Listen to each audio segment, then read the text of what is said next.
Good evening, ladies and gentlemen, and welcome back to RCI TV for the final round of the RCI Endurance Championship here at Zolder. My name is Ryan Gill. I'll be your broadcaster for this evening, and joining me in the commentary box, I have the ever-wonderful man from the States. It is the one, the only, RCI's very own, Jesse Lee. Wow, that was a heck of an intro there. I don't think I can possibly live up to that, Ryan. And don't sell yourself short.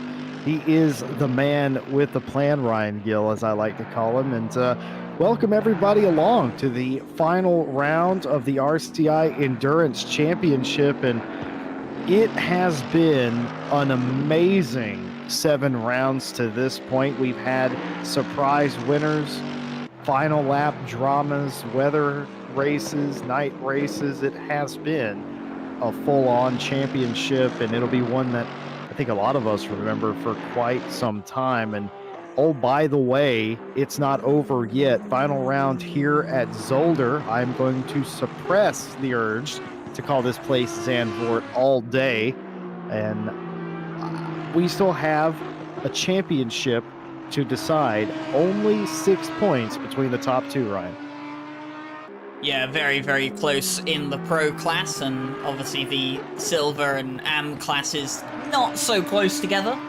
But of course, anything can still happen in the race, and, you know, there are still positions up for grabs in each respective class. And, well, the Pro is going to be where we're focusing our eyes on at the moment. So here we are then towards the end of practice. It is the ever-familiar championship leaders, Matthias Egger and Fulvio Barazzini at the top at the end, or towards the end of practice. 127.6 for them. The championship leaders looking to continue as they have done all this season. Keep on winning. Their main contenders, though, in the championship, Jesse, doing a bit better now towards the end of practice than they were earlier. James Parker and Ondrej Stedecek have got their Aston Martin up to 3rd in practice. Practice doesn't tell the full story, but it does give us a bit of an idea of the performance of these cars around the circuit. And, well, given what we know about Zolder, it's not going to be an easy time for James Parker and Ondrej Stedecek, is it, tonight? No, it's not. It's all to do for them tonight. That is the Project Alien team, and like you said, I was a bit more worried earlier when they were well down the order outside the top 5, and that's not going to get you anywhere. But again, like you said, they're doing quite a bit better, really 3/10 off the pace, and we don't know exactly where their ultimate pace is. It could be that they are playing possum here. Be an excellent strategic move if that were the case. Of course, all this speculation, but they are the team that has to do the making up today. They have 6 points that they have to make up if they want to tie, and I believe they actually need 7 points to win the championship, because I think if they tie with the 126 Orion Racing team, I believe Orion Racing still wins by default because they have more wins. So they will have to score 7 points. That is the magic number. That's not impossible, and it's not even really that hard. If the 126 gets into trouble early, gets a penalty for track limits, anything like that, that is probably all it's going to take. So it is going to be darn close, and especially here in qualifying in the next minute, I'm excited to see how this all shakes out. Yeah, well, to kind of put it into context a little, if James Parker and Ondrej Stedecek win tonight, Orion Race Team finishing 3rd will give Project Alien the championship. So, you know, if Project Alien can put this Aston Martin on the top step of the podium, like I've said they need to, at least one more time, if they are going to win this championship, then Orion Race Team need to be 2nd to deny that championship win. And, well, you know, technically they can do it without another win. They don't have to win tonight. It's only a 7-point difference that they need to have over their opponents at the end of the race. We're not expecting the likes of the Orion Race boys to be any further down than 3rd place, are we, Jesse? No, they typically race really well, and that's something that they've kind of grown as a team as practice expires, and we will here in a moment go over to qualifying. But The Ryan Racing team, they've not struggled much at all. They've had some struggles, to be fair, but they've been fairly minuscule, and they've also been incredibly dominant. They, in fact, missed a race in this championship. They lost the championship lead at one point, and they have come back, and they've kept digging. So it's impressive just what the 126 team has been able to do. And they, in my opinion, Ryan, they almost have the harder of the two jobs tonight. They have to continue to do what they've done all season, and the pressure has never been bigger. No, it hasn't. But you know, I mean, these are guys that have won a 12-hour race. Let's not forget, as we switch over to qualifying. Yes, indeed, we do switch over to qualifying here. Final round of the championship. Everything on the line tonight, and 10 minutes of qualifying will set the grid for the season finale. And all eyes on the Orion Racing team and, of course, Project Alien. But one other thing that I'm going to quickly mention before we start going around setting some quick laps. Yes, the focus is on those two teams, but there are about 28 to 30 other teams out here tonight who don't give a single care about that championship. They're out here fighting for a win. They're fighting for position. And I don't think we're going to see too much quarter given to these guys just because they're fighting for a championship. I don't expect anything out of the ordinary. But I also think that if you could beat Orion Racing or Project Alien, you're still going to go for it. You're still going to do it. Yeah, I mean, obviously, everyone's fighting for themselves, aren't they? I mean, yes, there's a championship. Yes, there are positions at stake, and you know, obviously, the Orion race team, their main focus is not going to be on a win tonight. Their main focus is going to be being within 7 points of their opponents and securing the championship. They'd like to add a win on top of that. But I get the feeling they're not going to push come to shove, shall we say. If it came out to it on track here. We're on board with Fulvio Barazzini, by the way, for the start of qualifying, the last qualifying session of the season. And of course, Zolder, quite a tight and tricky circuit, isn't it, Jesse? I mean, we spoke about the difficult end to the season that these guys would have with Brands Hatch, Paul Ricard, and Zolder. And it's going to be interesting down into turn one, but we're going to continue watching on with the likes of Fulvio Barazzini here, and they are going to be the favourites to put this car on pole position. But they will face some strong contention. We saw the likes of Lubomir Zeman in the number 21 doing fairly well in practice, and even the likes of Harry Conway and Mikhail Sundstrom getting the nearly on-pace Triple R car up towards the top of the timing sheets for probably the first time this season, I reckon. Yeah, it's true.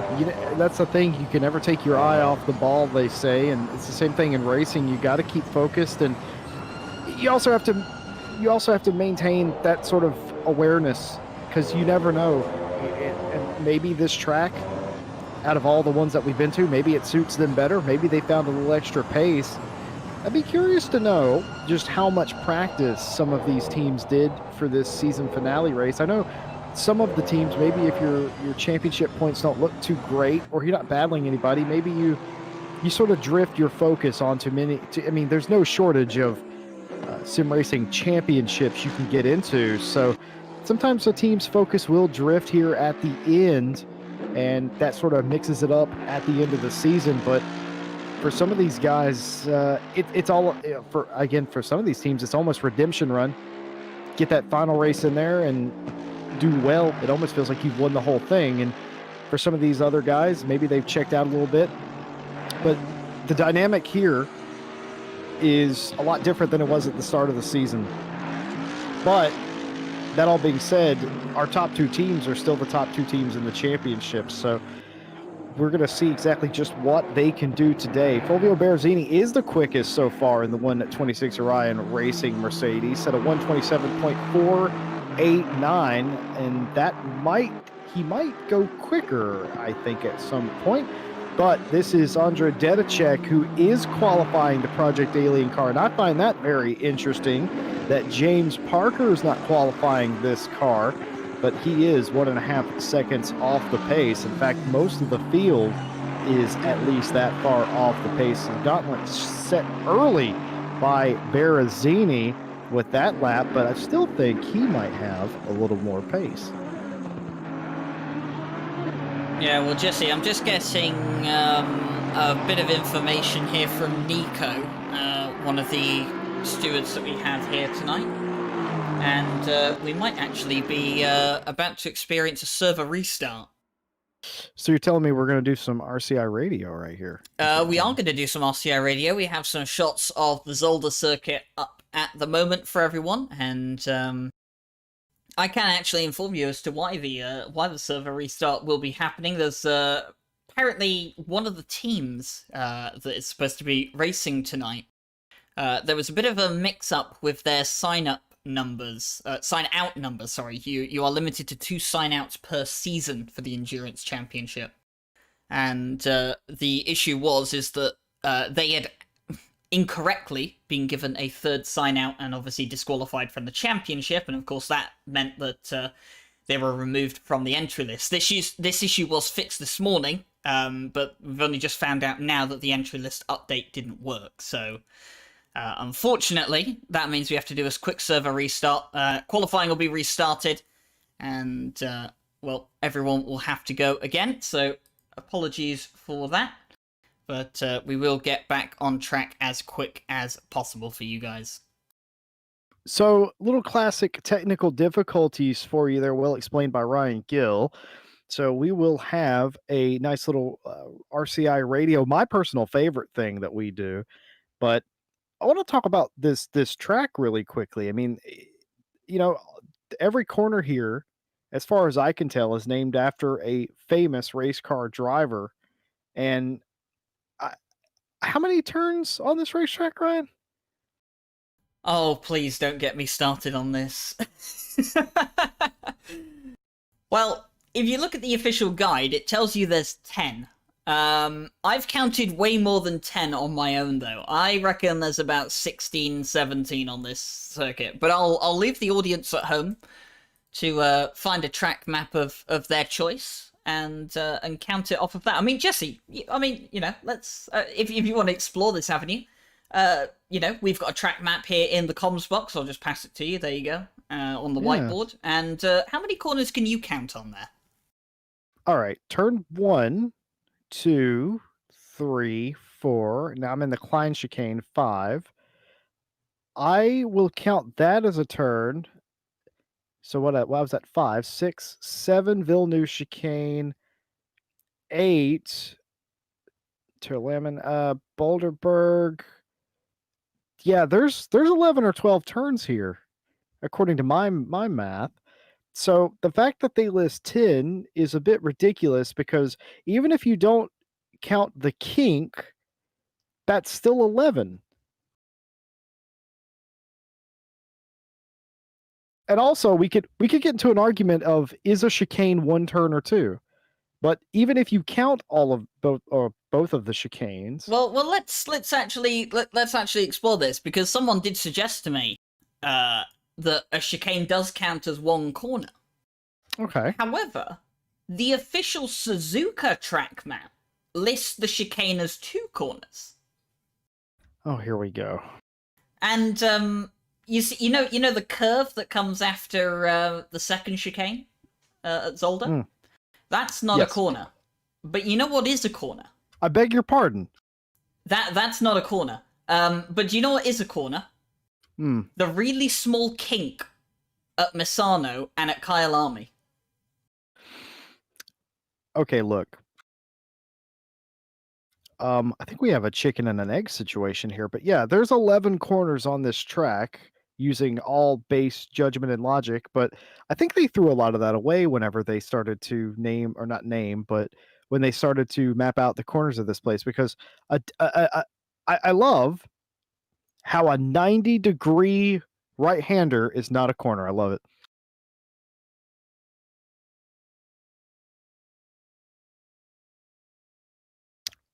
Well, that is going to conclude Radio RCI for another time. Thank you for bearing with us for technical difficulties. We are back here at Zolder with pretty much the same weather and everything that we already had. We will have a minute and a half of free practice for everybody to shake down their cars before qualifying is restarted. All the lap times have been erased, and if you are Orion Racing, now you have to go out there and set that very, very nice benchmark again, but so does everybody else. So in a minute or so, we will restart the 10-minute qualifying and be good to go. So whilst we have been obviously waiting for the quick little restart to happen, a couple of you guys might have noticed that when we introduced the stream, we unfortunately didn't have everyone's favourite South African here with us, Jesse, George Smith. I can tell you, the man has arrived in the commentary box. He's panting like mad. He's been out for a jog. He's run all the way from the paddock to the commentary box. And I think I do have the pleasure of saying that George Smith is here in the commentary box with us tonight. How are you, George? Good day, Ryan. Good day, Jesse, as well. You are right. I'm panting a little bit. I had a good karting stint before coming over for some comms. So I'd like to let you know, Ryan, that I'm certainly a little bit more unfit than I thought I was. But looking forward to doing some comms with you guys. I'll have you know, my team came away victorious with our enduro stints, 279 laps, a lap ahead of the second team behind us. So, we did a good job out there. Now it's time for a good commentary stint. Can you imagine this, Jesse Lee? We're working day and night here on commentary, and George is down at the local karting track. I was actually going to make a joke. I was going to turn it into a situation of I told you not to fly Lufthansa. But well done with your karting. You said you beat them by a whole lap. That's very impressive. Yeah, we managed to get a lap ahead of the second kart. So teams of 3 and 5 karts there, and they were all teams made up from sim racers that we've got here and some of their friends. And we're looking to try and get more people doing real life things where we can, obviously around the COVID restrictions and things, but always nice to meet up with some of the drivers that represent in the races. And out here in South Africa, it's a nice little community. So it was good to do, and looking forward to qualifying here. Looks a little bit ominous. The clouds are out here, not to party, but certainly to take away a little bit of that sunlight. Track temperature 19 degrees. So it doesn't look like it's a happy day at Zolder, Jesse. Yeah, it's a very cloudy day here. No threat of rain here in qualifying. We'll see what happens in the race, but track conditions quite a bit warmer than we saw in practice, must be said. 19C on the track, 14 ambient. Wind's going to be a very nice 7K breeze kind of going into the southeast. So a little bit warmer, still very cloudy. Should make for an incredibly fast racetrack, Ryan. It definitely should, and Ismail Lebrecht's got a piece of advice for you, George. He said you could take Hamilton's scooter next time, and see that bit less exhausting. See, the chat contributing as always to suggestions. They are right. I mean, for George Smith. I thought I would get a little bit of extra fitness in, do a bit of karting and then jog up here to the comms box. And I must say, many stairs at the commentary box here at Zolder. We get a lovely overview of the racing circuit, but the stairs that they've got to get up here, I might argue, not exactly worth the view. But I know you two are enjoying it as well. And Lubomir Zeman is going to be setting his first benchmark hot lap out here, I believe. The number 21 multi-21 Audi. Out and attacking the circuit. He's got himself a nice amount of fresh air in front of him as well as behind him, and that's really the ideal kind of spot you want to find yourself during a quali session, especially what we've seen here in the endurance series. So difficult to get yourself some nice clean air and track position. Getting out at the front, definitely the name of the game. Zeman doing just that. A nice short lap at Zolder, and he's going to be rounding out of that right-hander hairpin and then make his way down to the final chicane. 7 minutes left on the clock before we're going to see our first times. So not a lot of time for people to really make or break where they're going to start out here, Ryan. Yeah, not long indeed, and of course we have run over championship permutations earlier on. 7 points is what the Project Alien team need to be able to clinch the championship here tonight. Don't entirely know if they'll do it, but Jesse and I have had a little bit of a run through those, and, well, Lubomir Zeman does put the first time down of the session, but it's going to be beaten immediately by the 899 Audi of Harry Conway. And we did speak about Harry Conway and Mikael Sundstrom doing particularly well in practice, but the ever-familiar Orion race team find themselves back up at the top sooner or later. Yeah, I mean, we had to see that coming. We knew they were in the 27s in the previous session, so seeing them back into the 27s is not too, surprising here. We're going to see if anybody can actually challenge them, because now we've reset, got 6 minutes in qualifying. We're almost back to where we were before the restart. So we're going to see if anybody can get at them, because they had a 0.7 of a second gap in the previous quali as well.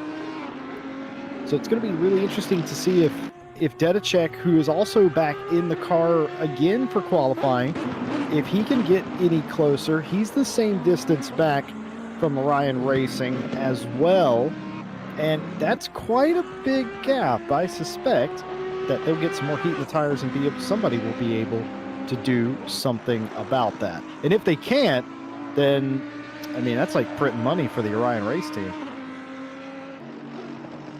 Like you said before, the championship is make or break coming into the final round. Jesse, it's the time now that you need to write back home and confirm where your positions are going to be. And for the drivers out on circuit at the moment, qualifying at Zolder will just be so important for them. Not an easy circuit to make overtakes on, and I think that's really been the name of the game for a lot of the series, kind of pushing the technicality aspect of the driving endurance series and giving these guys circuits that really have to push the concentration levels to the absolute maximum whilst you're going and doing this for the duration of 2 hours, sharing the car, of course, with a teammate, and having a setup that works for both of you, making sure that you don't run yourself out wide anywhere here. There are very little margins for error.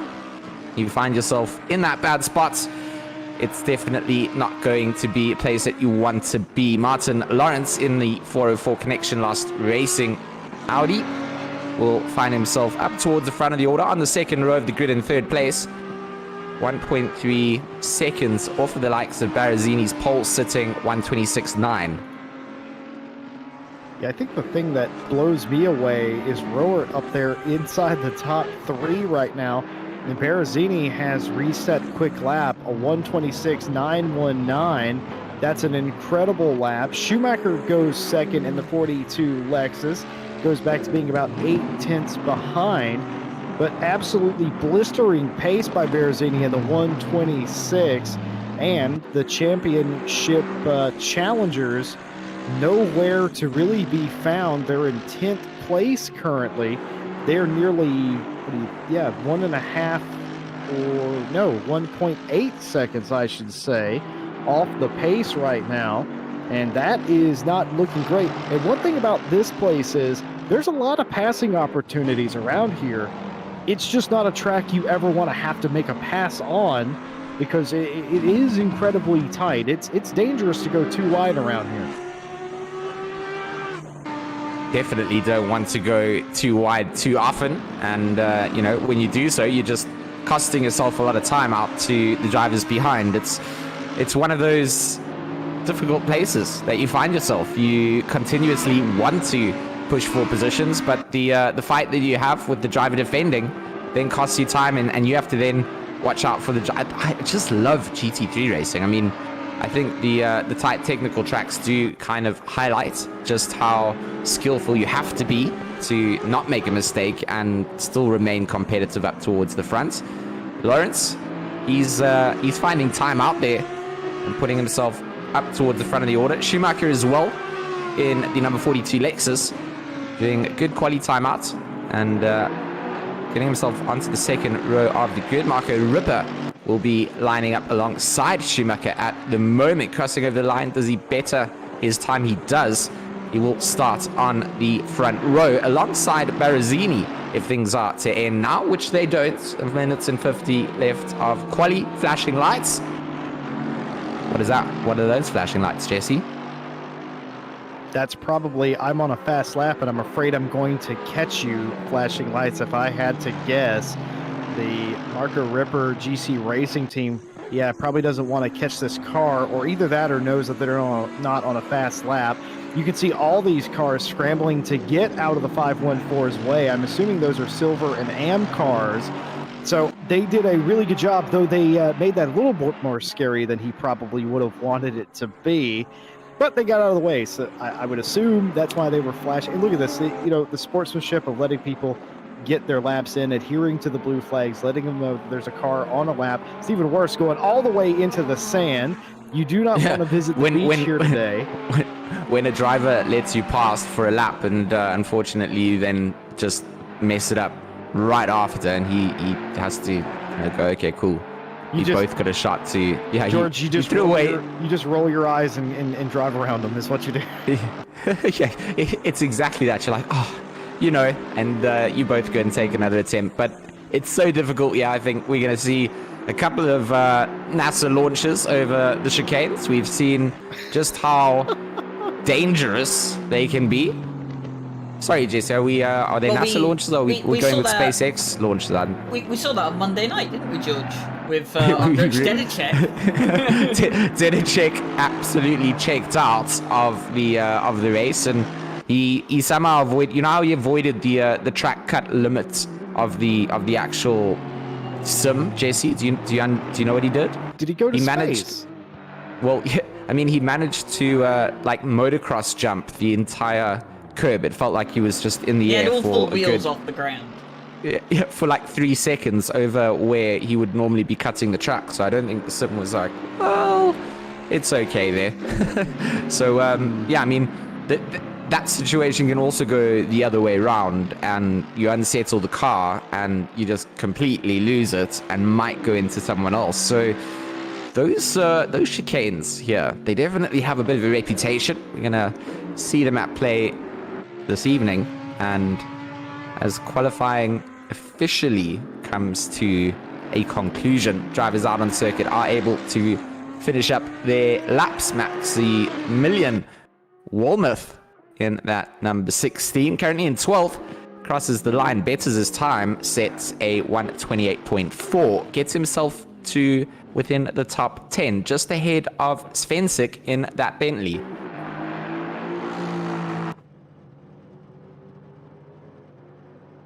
Well, qualifying officially ending here. The final few cars coming across the line to finish qualifying, and it must be said that I believe actually Orion Racing went quicker.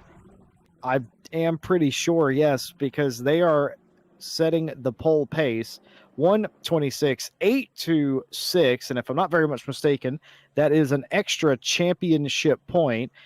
Dedicek was able to prove on his time, but inevitably lost out positions on the start because other people improved more.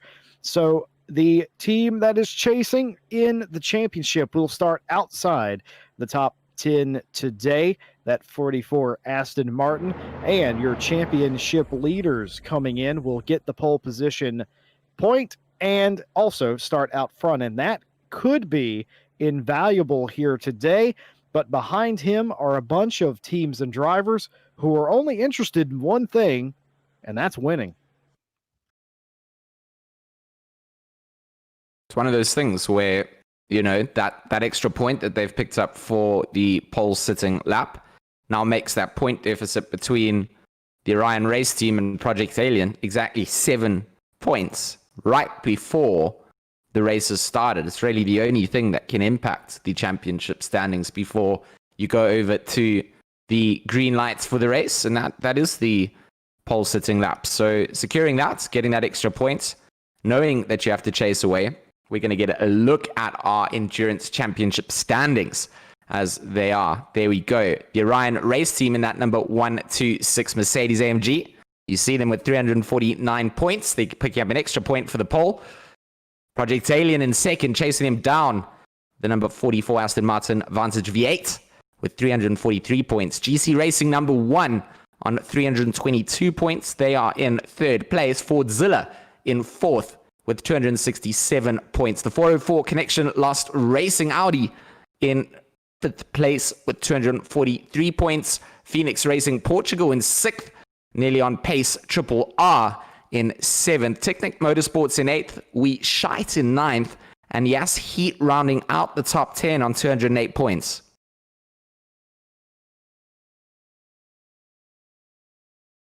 Yes, and behind them, this is the second page, as we like to call it, of the pro field. And of course, the second page led by occasionally on time in that number 9 Ferrari. They're actually in a battle with Sidemax Motorworks as well for the honors of 11th place, and a couple other fights here. The Open Visor Racing Club and GC Racing 2 tied at 175 apiece. Borderless Racing right behind them. Nuka Motorsports is in their battle with Multi 21 and the Worst Brothers. And of course, they are also fighting Team CHSR2 and GT Series. And of course, these are the teams that wish they were having a better season. And it's unfortunate for Team Greenlight, ATK Academy, Retro Esports, BD Racing, and Triple R. But these guys will be looking for greener pastures in next season. But for any of them that are still here today, they still have a shot to redeem themselves. This is the Silver Championship. Green Loafers Engineering, who rebounded last week. They were nearly in a fight with AOSP, but were able to get back onto the podium last week. That saved their points gap. And barring some major catastrophic failure today, they will likely be your champions over the 722. And then GT Racing or GT Series last row is on an island of their own, and so is Syndit. And of course, most of these guys not fighting, but the 301 being Motorsports and Simply Sim Racing in a battle. 2S Endurance Team Purple, ERC AM Team 2 in a battle as well. Seals on Wheels not too far behind that, and Racing Team Serbia rounds out the top 10 in silver. Looking towards that second place as well. It looks like, or that second sheet, should I say, trundle along, sitting in 11th place on 27 points, and then we look at the GT3 AM standings as well. 420 Performance leading the way in AM, quite a way ahead of Sideways Racing on 245 points. They're pretty close to 101 Racing with 240 points, rounding out the top 3. Then Tech 1 Racing, Bretard Racing, Team CBD.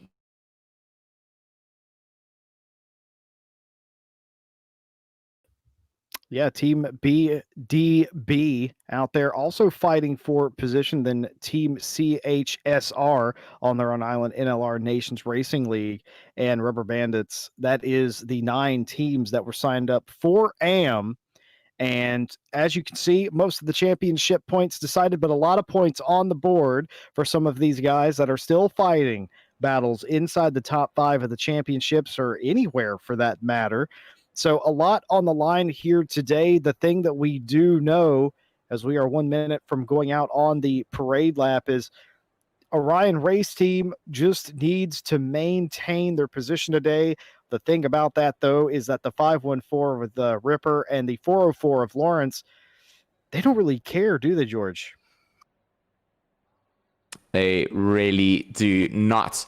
Fly down of the starting positions, of course, you see the 126 starting in first place alongside that 514 with Marco Ripper behind the wheel.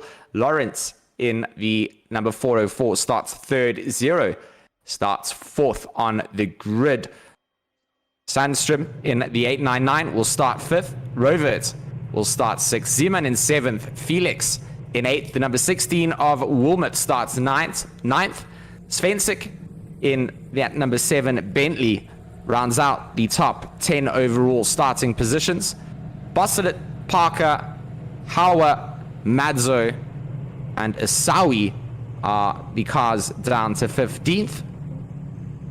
And then we've got Gillies, Engman, Mathers, Brunier, Brito, Muthen, Wurst, Jones, and a whole bunch of drivers that I'm not going to be able to see on my timing sheet, but we'll update you as we go. Drivers starting to peel away to begin their first outlap in single formation. And then they'll line up 2 by 2 to start out the race. Yeah, final race of the season here. If you haven't had a good run of it in the previous 7, today is the last day that you can possibly get some redemption or some momentum going into your next championship. For some of these teams, they won't race together again, or at least not in the near future.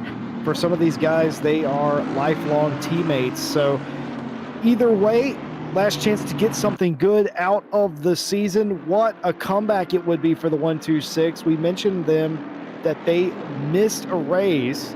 They could not make a race in the middle of this championship due to a prior commitment, but they battled back, got the championship lead back, and have been a very dominant force. And very quickly, before we go racing, you gotta ask the question that we always ask: who do you think is going to win? And I will go ahead and stand out on that limb all by myself. It's gonna be Orion Racing. What are you, crazy? Of course they're gonna win. I'm upset because you took my team that I wanted to just take, because they lead the championship. They started in pole. Like, normally what happens when you play this game, Jesse, just to remind you, is the person who starts it gives someone a choice. You've completely ruined my. Well, here's the thing. Jesse's refusing to play by the rules, is what No, George is trying to say. That's true. He didn't. Right. He didn't play by the rules, mates. He cheated. So can I choose Barazini for the Orion race team? I tell you what, I think we're all going to choose Barazini, to be honest, because, you know, realistically, I don't think any of us, as much as we would all love to see the Project Alien team take a championship win here today, they're going to have to win to do it. And if they're going to win, then Orion Race Team need to be finishing 3rd place or lower. I don't think that's going to happen. George doesn't think that's going to happen. Jesse doesn't think that's going to happen.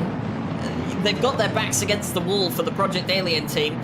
Orion Race Team, it is theirs to lose, but we are 2 by 2 as far as you can see for the final round of the RCI Endurance Championship here at Zolder. We're about to go green as they thunder down towards turn 1. It will be Fulvio Barazini that leads them into turn 1, but Marco Ripper getting slightly ahead before the first corner, won't make it through though, and the Orion Race Team car will lead the way. Marco Ripper though losing out to the likes of Martin Lawrence and Stefan Zero as they move up into the podium places.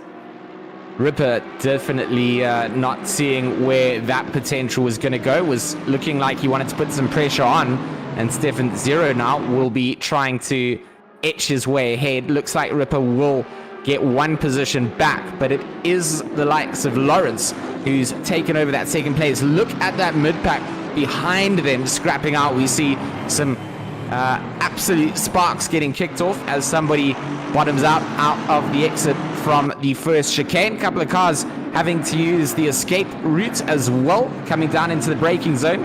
Andrzej Dedicek in that Project Alien Aston Martin needs to find the victory and needs Barazini's number 126 to just drop out below 3rd. And right now they find themselves in 11th place. Traffic in front, Bosselet in that 137. Porsche will be in front, and then he's got Svensik in the number 7 behind. And Svensik has been showing absolute horns this entire championship.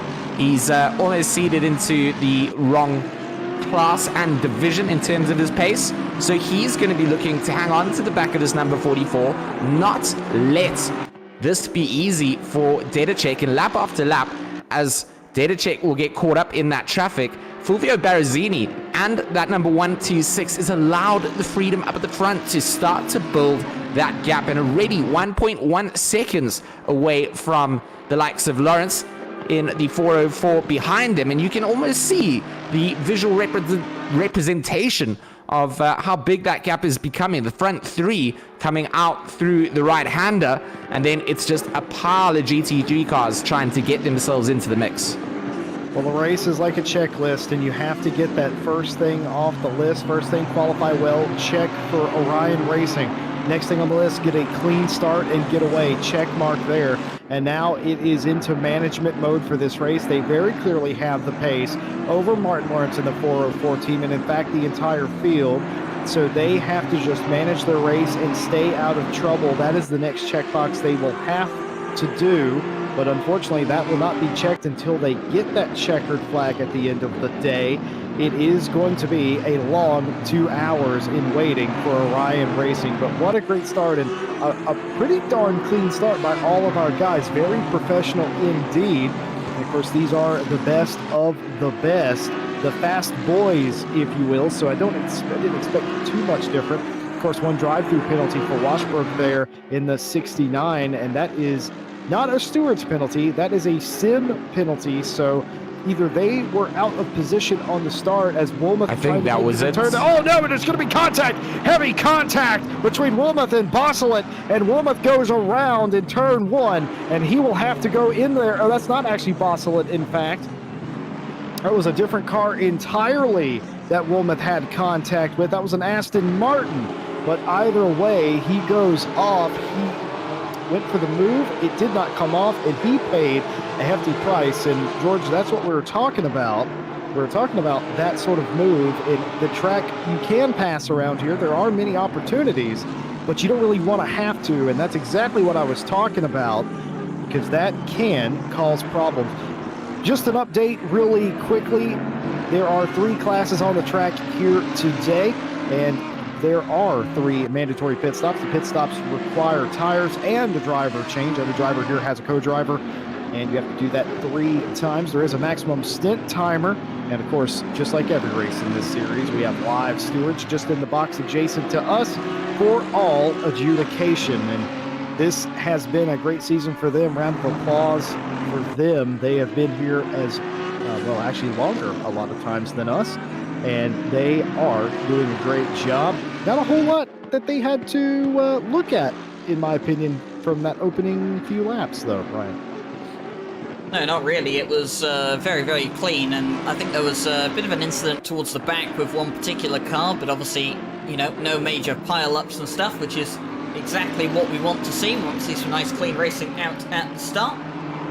And the stewards still have a bit of stuff to examine, but they won't be too busy. In fact, I did speak to the likes of Jake Boswell just before the race, and he said, I hope we have a quiet night tonight. And, well, Jake, you haven't got a complete mess at the start, so don't worry about that. You can tick that one off your list. But yeah, they'll be hard at work already on having a look at a couple of the incidents that have gone on tonight. But focusing back on the action that is on track, Fulvio Barazzini leads 2.7 seconds. Matthias Egger has been saying how quick Barazzini is at this circuit. We know the Mercedes goes well. Well, if you put a combination of a car that likes this circuit and someone as quick as Fulvio Barazzini, you're bound to get some very good results. And in fact, that gap is up to 3.5 seconds now from the last time the split was taken. And Fulvio Barazzini up by another half a second on this lap.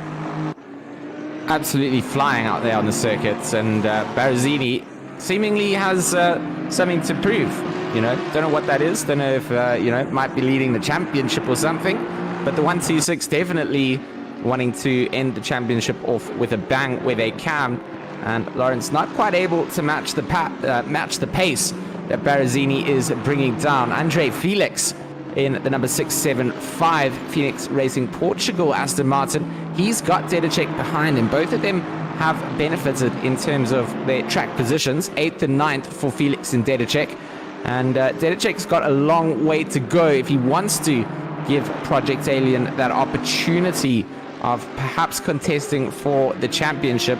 And they'll know this. I mean, it's not just us that knows this. They'll know this. And they'll know that they need absolutely everything to go right for them for this to be the victory that they need. Marco Ripper is closing down on Lawrence turn after turn. Marco Ripper is just absolutely murdering through the chicanes.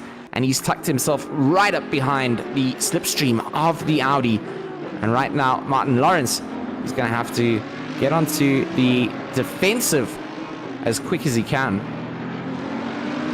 This is exactly what Berrezzini wants. He wants the cars behind him to fight because, like you said, George, these guys fighting means that the man up front is gaining time.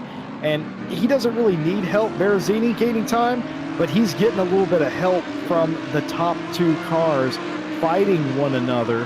And again, just battles going on all over the field here. This track sort of lends itself to this tight racing in spots. Harry Conway here leading I believe that's the silver car of Rowert there, the 888. What could have been for them this season in silver, but still they are in the lead in that category. Going back to Lawrence and Ripper, this is the fight for second place. Rear wing cam from Lawrence looking back at Ripper now. Won't make a move here, but will get as close as he dares through the first chicane and going through the corner that apparently isn't actually a corner. Actually, no, this is a corner, in fact. This chicane is a corner as well, Villeneuve. But this corner right here we're talking about earlier, that's apparently not a corner. But either way, Ripper is still following Lawrence. Seems to lose a bit here in the tight section, but on the quicker bits of the track, and especially under braking, look how close Ripper gets to the back of Lawrence there in the hairpin. Lovely camera work, lovely stuff, and I feel like a pass is imminent here. I definitely think that something is going to be cooking up right now. Ripper finding the apex exits that he needs, and certainly just keep himself in the slip where he can. Not a lot of that to really make use of here at Zolder. There's not a lot of straight end, just use the loud pedal. Most of the circuits, yeah, playing with the steering wheel, turning in and out. Like you said, Jesse, some interesting corner counting that goes down. Maybe for some people, because that right hander after the second chicane is that double apex, they just count it as one complete curve, or do they not complete it, count it at all? It's kept Ryan up at night, I know that. It's an interesting one. Maybe we can talk about it the next time the RCI radio podcast comes back. We can do a segment on track corners and track maps. Because like Spoon at Suzuka has obviously, it's like a 2-part big corner, and maybe for them they just name that whole corner one part because of the it's a double apex. At the same time, Suzuka's chicanes count as 2 corners, but Zolder's don't. Do they count as 2 corners? I thought it was just the triangle. At Suzuka, it's counted as 2 individual corners. The chicane right before the start-finish straight? Yes. I always thought it was just 1, so that's interesting. Harry Conway on the back end of 0. While we talk corners and counting together. Conway counting his seconds down before he gets the opportunity to get past the number 42. But that's going to be a difficult task. We've seen what Zero and Schumacher can do in that number 42 Lexus. And certainly an interesting car on track. Harry Conway, though, driver of many talents, and certainly going to be a very good competitor in perhaps being able to challenge the Lexus here today, JC. Yeah, he sure is. It's interesting. I don't know if the Lexus is suited for this track.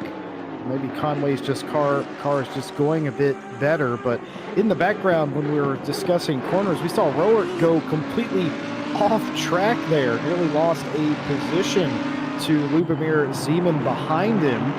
But he was able to get it back on. But that's also going to be a problem. We talked about that in the pre-race, that these curbs, these big sausage curbs that they are trying to cut as much of these chicanes. You can see them right there, those big red curbs.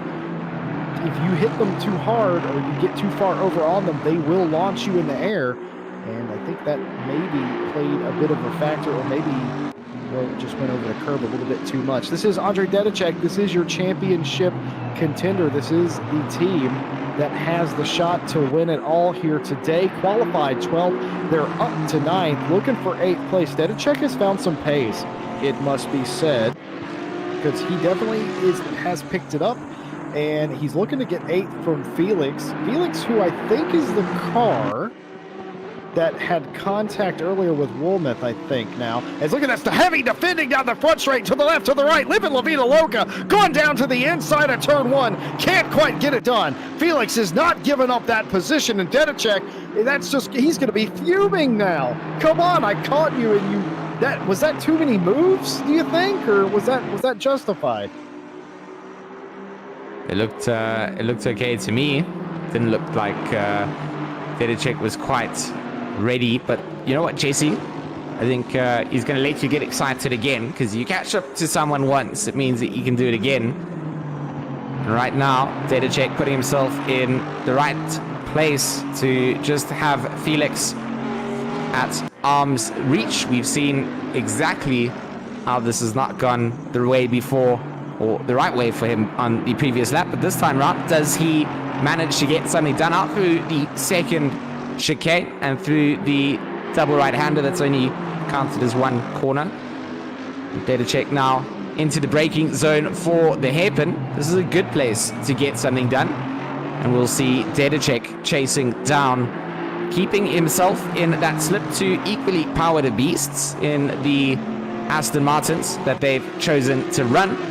It's all down to the little setup changes. Now into the final chicane they go, and a good exit coming out from Dedicek. Here we go. Isn't going to be alongside Jesse just yet, but he will be in the slip. He's going to pull to the left to try and dummy into the inside line. Felix will have the racing line through, carries a little bit more momentum through as well, and Dedicek will have to look onto a different apex if he's going to have to look for that. I think he is compromising a lot of that time trying to set himself up to go into turn 1 on the inside, and what's working out for Felix at the moment is he just stays to that racing line, stays to the very right side of the track, and then moves across and carries more momentum through. That then sets him up for the next second and third corners, which are all high impact momentum based corners here at Zolder.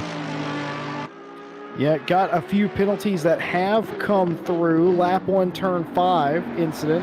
Drive-through for the 86 car, causing a collision with the 166. So lap 1 incidents being judged incredibly harshly here, as they should be. So drive-through issued there. Lap 4, turn 10. 15-second penalty for car 16. For causing a collision with the 722. That's why Woolmouth is so far back. I mean, obviously we saw him, I think he had that spin earlier, but he's even further back now. So I think that we didn't actually see that incident, but 15 seconds for that car. Only the 2 penalties to speak of, and not a whole lot of activity going on in the stewards booth right now. So they're fairly calm. They're not rushing around, so they must not be overflowed with events going on as the racing continues here. And it's an interesting conversation to have, Ryan. How many moves is too many moves to make? Well, I'll tell you how many moves is too many to make once we see Marco Ripper finally dispatch Martin Lawrence, and the Mercedes that was nice. will finally get past the Audi. It's been a long time coming for Marco Ripper since he lost that right at the start of the race, trying to take Fulvio Barricino on the first lap, but he will eventually get in front of the Audi. And, well, as I understand it through the RCI racing rules, which, to my knowledge, are mostly copied over from real-life GT3 racing rules, we do have some tweaks in there, of course, to kind of accommodate the rules a bit more for a sim racing focus. But regarding defending, I think it's that you're not allowed to do 2 simultaneous moves I think it's in the braking zone or towards the braking zone. I know that moving under braking is liable to get you a penalty. That is for sure, but I think on the straight in the lead up, I think you are allowed you're allowed 2 moves, I think, at the very least. You might be allowed 3, I'm not sure. We did see a couple of people get some warnings at Paul Ricard for excessive weaving. Yeah, I was going to say, Paul Ricard comes to mind with the Mistral straight defense that a lot of drivers are trying to use. But I think like what you've summarized there sounds fair. Oh, look at the likes of Lawrence here. Had some drive out of the second chicane, but Ripper just going to try and, deploy the side pods out of the AMG and make himself a little bit wide. It forces Ripper to come through. Harry Conway coming through makes a move past Rovert in that 888. May have picked up some track warning limits as well, but now will be under attack immediately. Zeman is going to see this. They are going to go side by side into the braking zone for the hairpin. Conway, is this going to be 2 cars in one? It is going to be, and one of those being the Amcar of Rovert, but the most important being Zeman in that number 21 Audi, the red one behind. I mean, that was talked about maybe moves not being done at the likes of Zolder, and Conway sends one into the second chicane, and then at the hairpin also just goes and shows us how it's done. Kind of destroys the theory that you can't overtake, and 2 cars in one. The hairpin, what a place to do it, and under braking. Conway now wanting to just escape the reach of Zeman where he can, and he's doing a good job at just getting a couple of car lengths away. Well, up front, not missing anything. Fulvio Berrezzini is gone. He is out of here. Forget about it. It's a home run. 12.5 seconds in the first 12 laps. That's, well, I don't have to do the math for you, folks. I'm pretty sure you understand. That's more than a second a lap that he is putting on the field. Traffic almost certainly going to come into play sooner rather than later. So you got to be careful around lap traffic around here. One little mistake, and you saw just what happened there between the likes of Conway, Zeman, and Rower. So all to play for, all important here. Again, like I said, for them, it is a question of ticking all the boxes, and being safe is one of those boxes. Mark Whitford here is right behind Van Wingerden here for 12th position. Got a line of cars that he could get, in fact. So he needs to pay attention. Steven Worst behind him for Worst Brothers Racing. And all these all these cars are for position regardless of what class they are running in. But Whitford here would desperately like to get around Van Wingerden and Svinček, who are racing each other. Of course, the 777 in the pro split as well, but could be potentially a pass here. Van Wingerden looking to the inside, can't do anything with it, has to fall back in line for turn 1. Whitford just has to mind his own business, but he's going to have the inside here. A little bit of mistake from the Lexus. Van Wingerden there, and it's going to be the 777 to the inside. Can he get it done here for this double apex? Not quite, but luckily he's got one more right-hand turn. Oh no! Van Wingerden with a big move, and he's going to turn the 777 hard into the barrier. Oh no, not what you wanted to see. The replay going to come across here, and there it is. The right quarter panel gets touched, and it's a big slam for the McLaren into the barrier. Whitford is only now going to get the car back in the right direction, get it started again, but it looks like a lot of damage being... You can't even steer the car. That's complete destruction of the steering rack. He's going to have to tow it back to the pit box, I think. That is going to be a massive penalty, George. That is, I don't envy the stewards at this point, but I think what's sadder is the fact that those 2 drivers were battling it out for, better podium positions in their class, and now it's all changed up a little bit. So I think for us as viewers, we're not going to be able to enjoy the battle that comes down. I think what the stewards are probably going to judge a bit more harshly there, George, is the fact that the 777 was in a different class to the 23, and an AM or silver car has just taken out a pro car that it didn't really need to fight for position with. And yeah, they don't The position was look lost, to. right? Well, yeah, the position was lost. I mean, the McLaren was ahead. Ooh. So, yeah, there's going to be a penalty coming the way of the 23 Lexus, that's for sure. We'll wait to see how severe it is, but the bad luck for the 777 car that has been going on all championship long, they can't escape it even in the final round, can they, Jesse? No, they can't. I mean, they are the bad luck team of this championship, in my opinion. And it's unfortunate, but maybe next time, you know, you gotta catch them next time. That car absolutely destroyed. As we actually have our first taker on pit road, Wilmot in the number 16 comes down, and that will start this cycle of pit stops. Keep in mind, every car has to take 3 pit stops, tire change, and take on a new driver. So they are down and away. And the reason we're talking about that penalty that we believe the 23 car is going to get is because we don't see too many of that sort of incident. So we're actually kind of curious what the stewards do.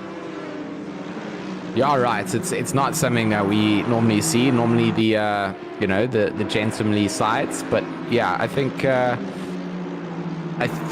there's always two to tango in something. And I mean, we've only looked at it from the one side. The stewards will be reviewing it, and they'll come back with the full sort of recap with all camera angles that they've looked into. And it's always unfortunate with racing incidents like that on a circuit where you know, small little error can cause a big effect out there. And it's a long time for drivers to put effort in and to have things happen. So I think that's where the need for live stewarding comes down. You know, for the viewers out there that are joining us and haven't watched sim racing before, a lot of you have, but always good to have live stewards. And a massive shout out to our team here at Racing Club International, the stewards making the you know, the calls during the race to sort out these situations. So by the conclusion, there are, you know, a pretty rough idea of where things stand. We've never had something go down to the wire where, you know, we haven't been sure of, you know, if something's been entirely dealt with. Maybe one or two things, you know, where it's a last lap, maybe a track cut or something. But the live stewards it's such a big part of the team. And I don't think a lot of leagues really, you know, understand just how important it is. So I love how Racing Club International's got the stewarding team. They put more time and effort into their stewarding standards than people will even understand. They have stewarding meetings to, you know, get everybody up to scratch and to standard. So for us as commentators, our job is made easy. We see an incident, we give a little bit of an opinion, and then we wait for some either validation or to be proven wrong. I mean, Ryan, you and I were in that situation. I didn't think Dedicek's, you know, track cut on the circuit was too bad in the last race, and you called it out straight away, saying, "Oh no, that's beyond what's acceptable." And the stewards then, you know, came back 100% right. You were right, I was wrong, and we learn things as we go.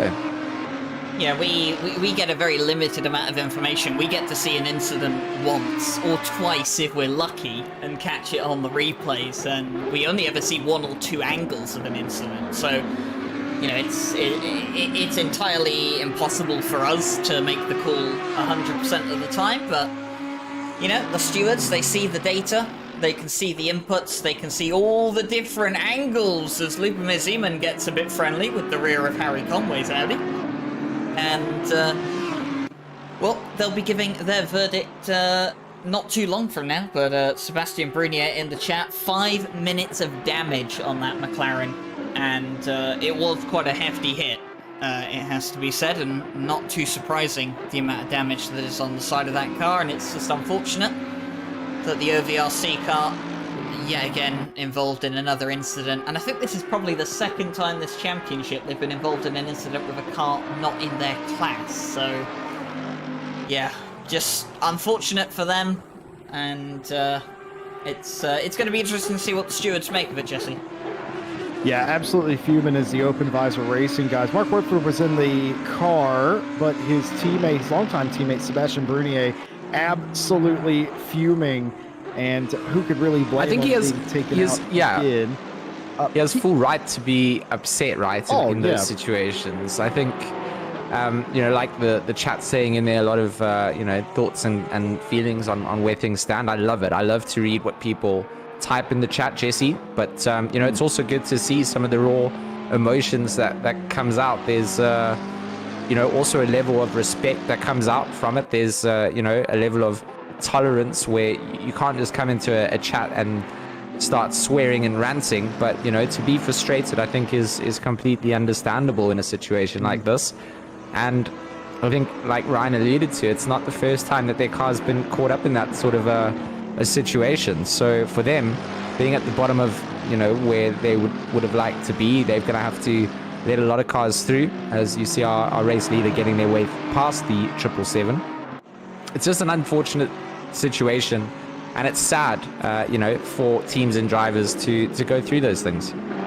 Yeah, there's absolutely nothing wrong with registering your displeasure. I've always considered motorsport a gentlemanly pursuit, and there's nothing wrong with, you have a problem with the way that a team has addressed you on the racetrack, as long as you do it in a very professional, gentlemanly manner, as Sebastian Brunier has done. There's no problem with that. I think we can all share commiserations with that 777 open visor team. And did somebody say penalties? Because I have a few. Unfortunately, I don't have any final word on what we're talking about, but there is a 5-second penalty for the 224 car causing a collision with the 301, and a 5-second penalty for the 86 causing a collision with the 301. Don't know what the 301 has done, but they seem to be getting knocked around out there a bit. And a warning for the 21 car. No final verdict on the incident in question between the 23 and the 777. They're certainly working on that as well, in the same way that we're talking about it. Well, they actually have to do it. But racing continues here. Pit stops will continue as everybody will eventually have to come through. Only a few cars have come through pit road so far. Everybody attempting to maximize their stint time here today in the final round of the race, or the final round of the championship, I should say. 19 seconds the gap between first and second place, but much closer racing going on here. This is Nicholas Bosselet here in 10th place. He's got Steven Wurst, who's gotten around him in 9th position, but he has Van Wingerden behind him in the 23, and Gasper looking to get by him. So a lot of close racing here, and of course this train is led by Svenchek. So what is Steven Wurst? Steven Wurst going to try to go down the outside, can't quite do it, but he's got to get back in line, because if he doesn't get back in line, well, he is going to be passed by Nicholas Bosselet. So that is just how hectic it is. And look at them. Once they get clear of the chicane, they all fan back out. Oh, incredibly close racing from these guys as they make their way around the circuits. And it's kind of like that. You find yourself in a place where maybe you're not going to be in a close situation to a car, or you find yourself having to concentrate for the entire duration. Wurst right now all over the back end of Svenchek. Svenchek, of course, in a different class to Wurst, but they are fighting for overall track positions. That doesn't count for points at the end of the day, as they finish in their classes, and that's where it all counts. And they are going to all come down into the pit lane. And Bosselet is not going to realize that the wall there for the additional, it's Zolder. So the track designers decided that the pit lane needed to have a chicane as well. Chicanes for everybody. Just look how mad this pit lane is. Pit crew is going to be going absolutely crazy out on this situation, as everybody diving into the pits. Look at the timing sheet from 6th down to 15th as things stood, all jumping into the pits. Fitzgerald also going to go in. So, maybe everybody buying the same strategy from an online strategist, and all going to course, because that was certainly something to see. Bosselet definitely going to be getting a bit of a longer penalty than he'd probably initially, pit stop than he'd initially planned. Just coming into contact with the wall there, and probably having to repair some damage. That is one of those moments that you just, as a cop, you're just like, oof. Yeah, that's it's one of those, well said. That is an oof. It's one of So those oof. moments where, as a teammate of a driver, you don't want to say anything because Jardia posted a picture on Twitter, like watching your teammate during that a is a stint, and it like fantastic tweet. it has the like 4 parts of it where he's like gripping his head.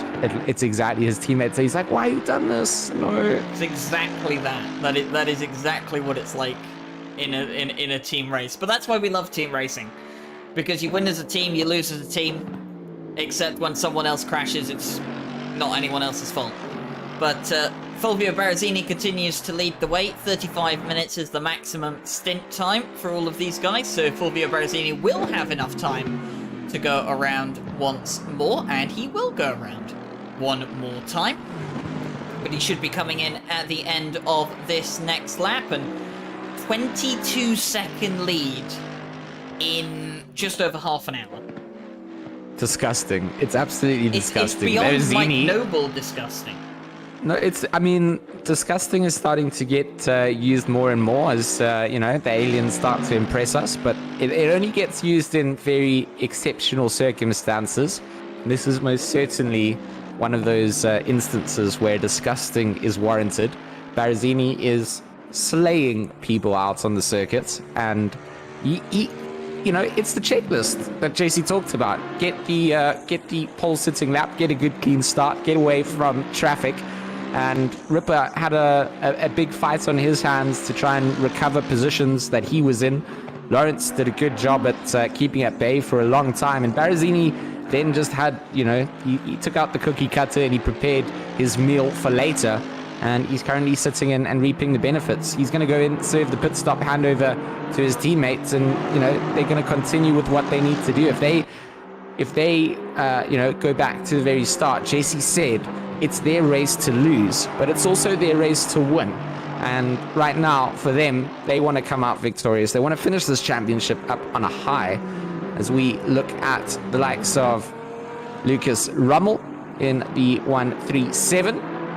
He's, of course, got some pressure out from Serafini Danisi in the 722. Aston Martin behind him. That won't be a battle for position, but it's still something worth noting. Harry Conway in the number 899. This is that nearly on pace Triple R combo team, and some really great drivers. Of course, a lot of them very much involved with us here at RCI, and good to have some guys that actually know what they're doing out on circuit. Also have the little RCI badges next to their names here, other than just us who get to talk nonsense on Friday nights. We hang out. It's like hanging out with your mates at the bar. It is indeed that. We can't do that IRL, but we can at least do that here. And it's been an incredibly fun championship.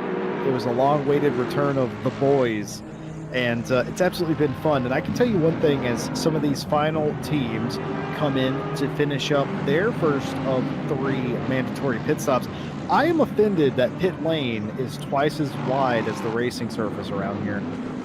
That is just very strange, and it's also a wall I'm very familiar with. We talked about that. JC, most pit lanes are quite wide, right?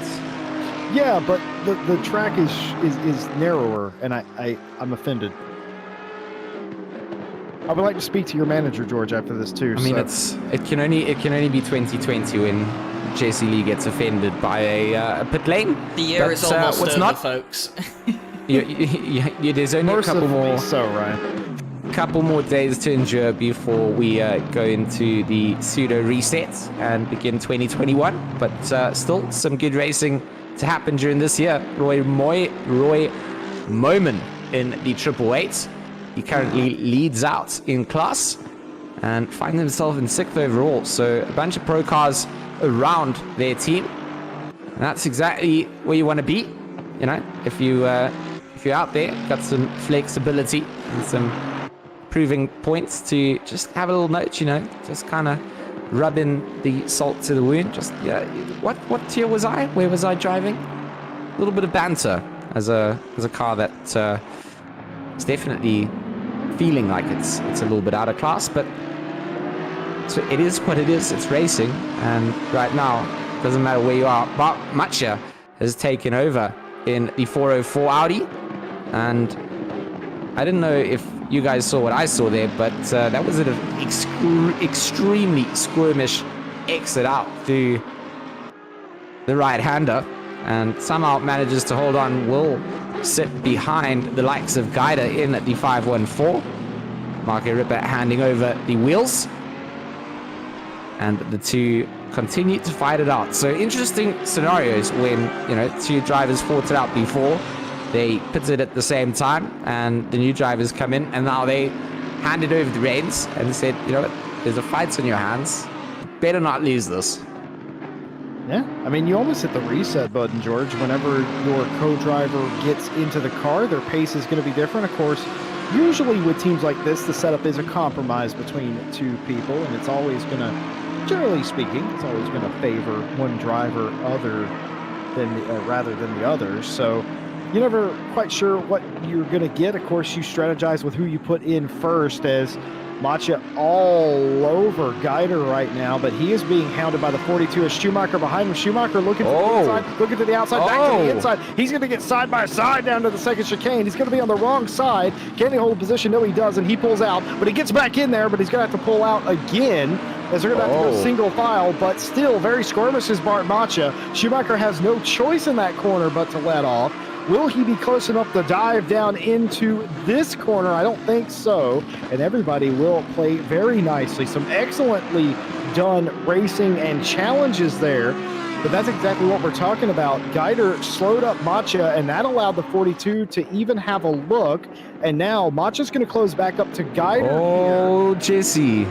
And I know it's incredibly close between all of these guys, and what happens down the front straightaway. The 42 goes all the way to the right. He's going to get all the way beside him. He won't be able to make the pass on the outside, I don't think, but yes, he will. Somehow, David Copperfield at the racetrack today, he is going to maintain that position, and I'll be if Schumacher is not going to be able to make this pass. Is he, or is Bart Matcha? He is going to hold on the outside for one more corner. Can he force the Lexus over? Yes, he can, George. He has saved it, and they're still side by side, and I think that Audi will have him in the chicane. No, he will not. He's going to back off, and that is going to promote Schumacher up to third place. What an excellent fight. That took 6 turns. I have goosebumps all over me as I watch these guys drive around, pushing to the limits. This is what I like to think of as cray-cray racing. Guys just pushing it to limits that you would not expect to see. And as they continue to go around, it's a situation where one small mistake, one slip-up can cost you. Schumacher did such a great job to just get the read onto Matcha. Couple of corners it took, but just put himself in the right place. Both drivers giving themselves or giving each other equal racing room when it was needed to be given, and that's what creates the narratives that we get to see on the racing viewpoints as broadcasters. It's what you want to see. It's lovely. It's great. Well, one thing we haven't really talked about so far is the fact that we are going to race into darkness here tonight at Zolder. Of course, it's 8:47 in sim time here, 11 degrees C, little light breeze, 5 kilometers. It's whipping around west to north, and it's a lovely night to end a championship, lovely night for motor racing. And like I said, I didn't really need to tell you, but just mention it anyway, that of course the lights are on, the lights around the track are on. Not that they will provide much light out there on the circuit, as it is in the middle of a forest, half of it. But all the cars here, of course, do have their own lights, but it will be pretty darn dark by the time this race ends. So a little bit something different. Love to see it here, cap out the Endurance Championship. And like George said, we've been treated to some absolutely fantastic racing, and now we're seeing Schumacher work on Guider. And I think that pretty much tells you where these teams are. I mean, that's kind of the thing. You hit that reset button on the stint timer, you get a fresh driver in there, and all of a sudden a car that was quicker than you earlier, well, now you all automatically have an advantage now. as 42 actually gets a little loose out of the final turn. That's going to do nothing to help him. In fact, that's going to throw him back into the clutches of Bart Macha there. Ryan, we're seeing some really good racing in this race. Kind of makes me wish I was out there. Yeah, this is always the problem with being a commentator, is the more good racing you watch, the more you want to be out there yourself. And, well, seeing Martin Schumacher and Bart Matcher go side by side for about 6 corners is definitely enough to get me excited for the Night Owl stream tomorrow. But I'll tell you what, Martin Schumacher, he's not quite done yet. He's going to be on the inside of the Mercedes here. He's going to go past the GC Racing Mercedes and up into 2nd place. Martin Schumacher just doing Martin Schumacher things, and that's making overtakes. And is Bart Matcher going to have a look now on the Mercedes? He's going to have a little look on the outside, a bit of a touch with the Mercedes. He's going to trick back in onto the inside. Is he going to take the place? Yes, he is. The Audi moves ahead of the Mercedes. Tobias Geider losing 2 places in the space of 3 corners. Not a place you want to find yourself, but Tobias Geider just needs to reset and know that, you know, if it can happen to him, it can happen to other drivers as well. Just needs to get himself into the spot that he needs to stay, and he's got Matcher in front now to kind of gauge pace and maybe relax a little bit as well. Just go through the notions of following along.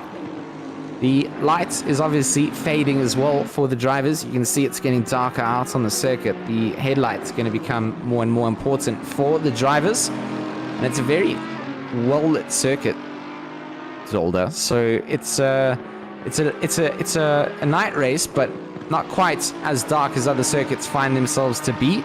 An hour and 16 minutes remain of the race, and you know it's only just gone 8:51 p.m. So it's going to get a little bit darker. And that, of course, plays into a little bit of a difference. When you are driving out, your braking points are going to change. You know, temperatures drop down. You can see it's down to 11 degrees on the track. Still got a little bit of that breeze coming through as well. All those factors change the way that things handle on the circuits. And Tobias Geider doing a good job at the moment to just still keep Lawrence it's Matcher in sight. And the 404 Audi not going to get away from the number 514 just yet. A little bit late onto the brakes goes Geider. But manages to get the Mercedes slowed down for the hairpin. James Parker in that Project Alien number 44. Up into 7th overall.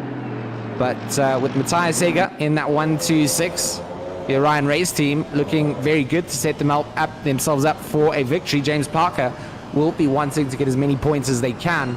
And to, you know, even if they get 2nd place, as long as they get as close as they can to the victors, get that points deficit down, I think, you know, I'm still happy to call the Project Alien concept pretty successful with James Parker and Andrzej Dedicek obviously pairing up. James Parker sharing out that experience that he's got, and always a wonderful driver to witness. I think, you know, the likes of Schumacher.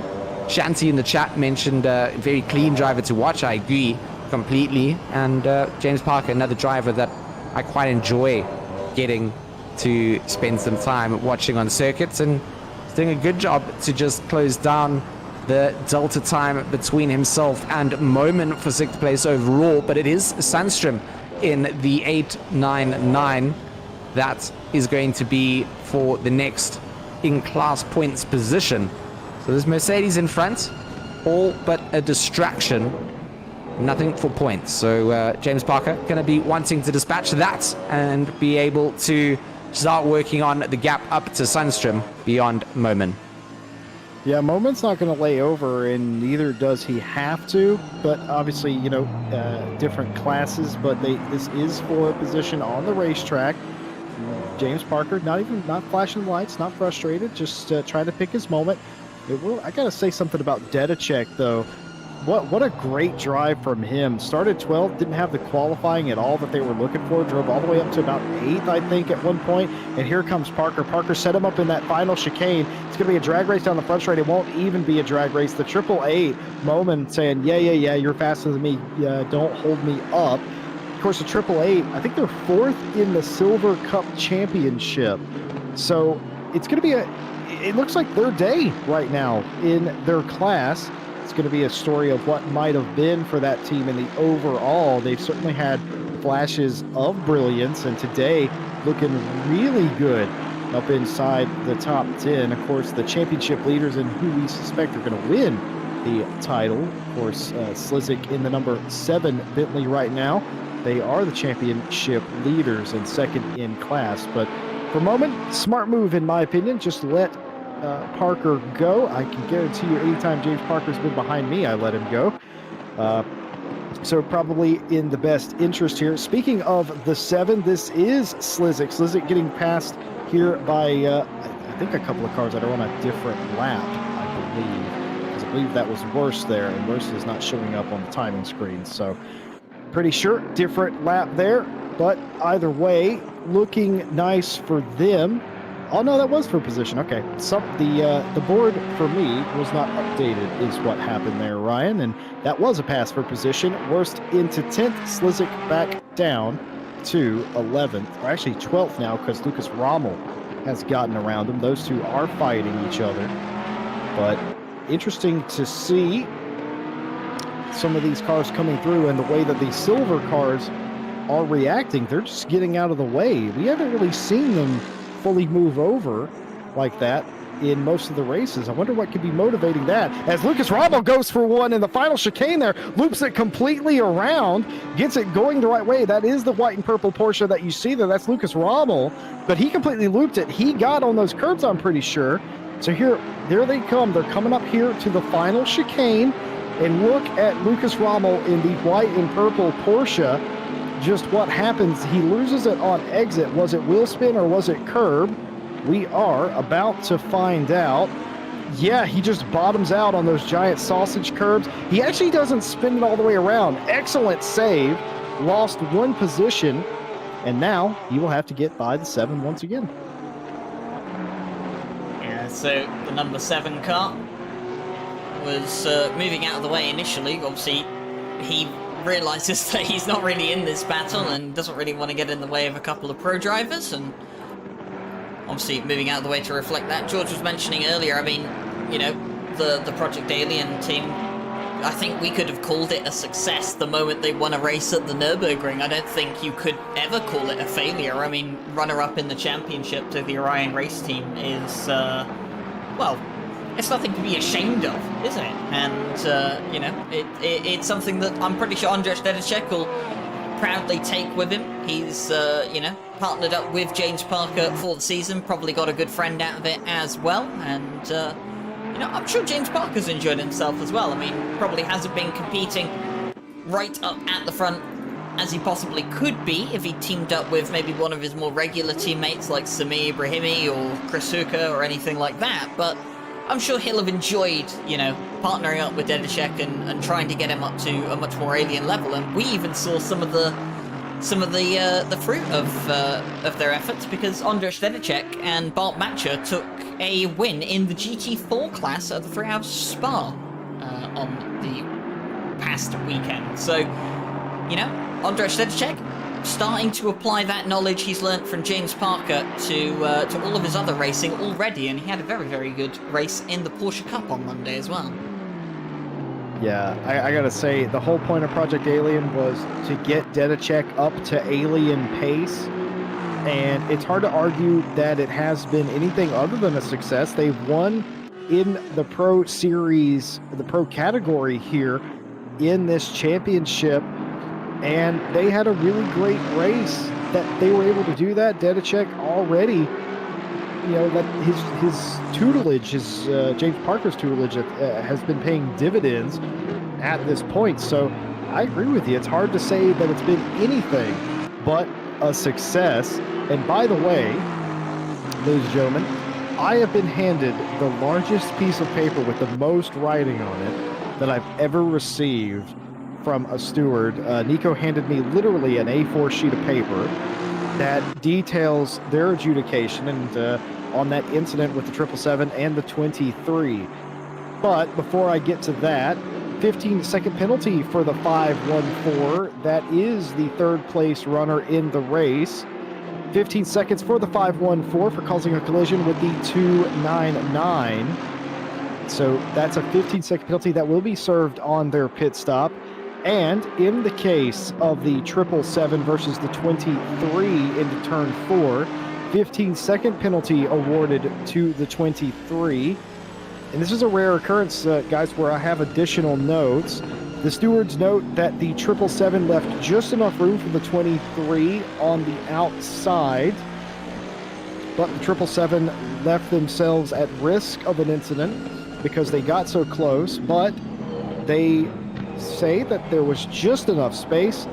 They would also like it known that they reviewed the incident incredibly closely from multiple angles by multiple people, and they have awarded a 15-second penalty for the 23 for spinning the 777. I feel like that's the right call. I mean, there's no other real call, really, but it was nice that they took the time and they got the call right because it was close racing. Well, we kind of spoke about this, didn't we? I think it was after was it after Brands Hatch, I think, when Joe McCauley and Tinker van der Velde's car got spun around. And they were effectively out of the race, and the penalty for Sean Arnold's car, I think, was 15 seconds as well. And there was a bit of a discussion post-race about if 15 seconds was fair, considering the fact that the Sidemax car was out of the race. And I had a bit of a chat with Mr. Jake Boswell, trying to get my head around the stewarding side of thing, and he said the way the penalty system or stewarding system works right now, they cannot penalise someone based on, you know, what happens after the contact. So, for example, if I were to spin a car, and say I punted Jesse Lee and I spun him around, and then Jesse Lee got hit by a car behind, they can't really penalise someone for being hit by another car, because, I mean, I get the logic where, you know, that car wouldn't have hit Jesse if he hadn't been spun by me, but the difference is that you could have two completely different penalties for the same incident depending on if a car hit the car that got spun on it. So that's the issue that they have with it. The penalty and stewarding system is changing. It won't be changing for the rest of this championship. Fortunately, this is the last round. But going forward, I think they do have a bit of a different system coming in place. But of course, all those rules are publicly available on the RCI Discord if you wish to go reading through them. They're in hashtag RCI Racing Rules. So, 15-second penalty is the penalty that you would give out to the likes of the 23 Lexus in that situation, even if, well, for the 777, they probably would have been wanting a bit more than that.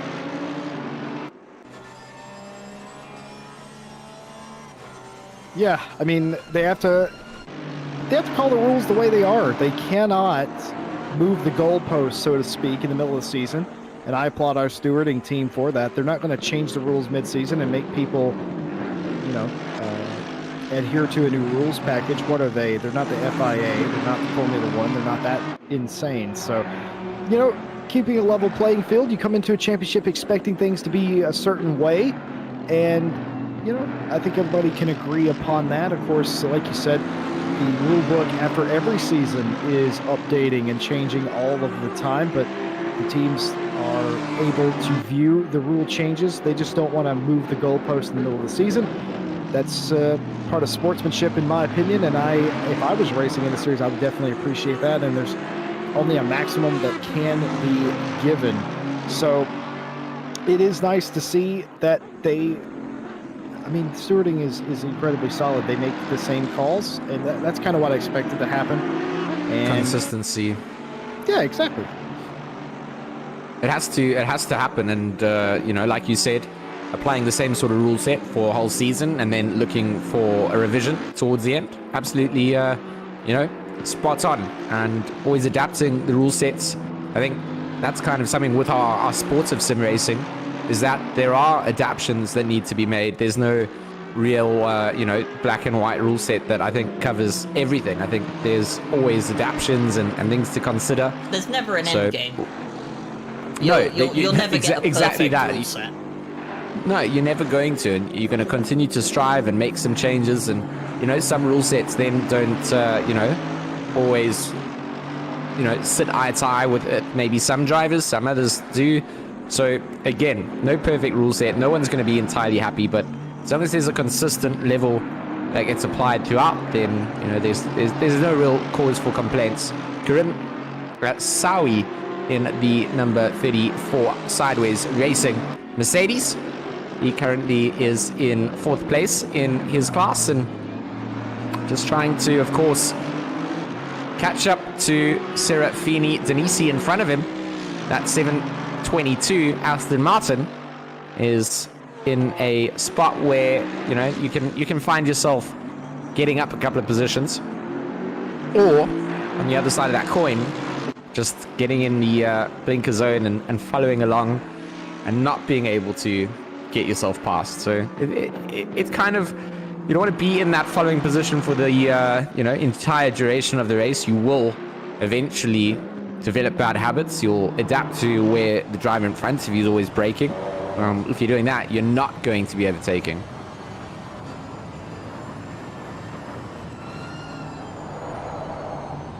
Well, I know it might be confusing to watch, but Asawi is not in the same class as Serafini Denesi. Asawi is the championship leading AM team. They're also leading in AM on the road. And Serafini Denesi is 2nd place in the Silver Championship, and they are 3rd on the road here of the Silver drivers. So this is for position on the track for 12th, but not for position in class. So even if Asawi gets by Serafini Denesi, Denesi will still be in 3rd in Silver, and Asawi will still be 1st in AM. So if you're wondering it's why... super confusing. It's super confusing with the colors that they've given us here against the different teams and the different splits. I mean, I think if that's one thing, I can towards Mike Jones for further discussion on that argument. So what happened? I've already had this discussion with him.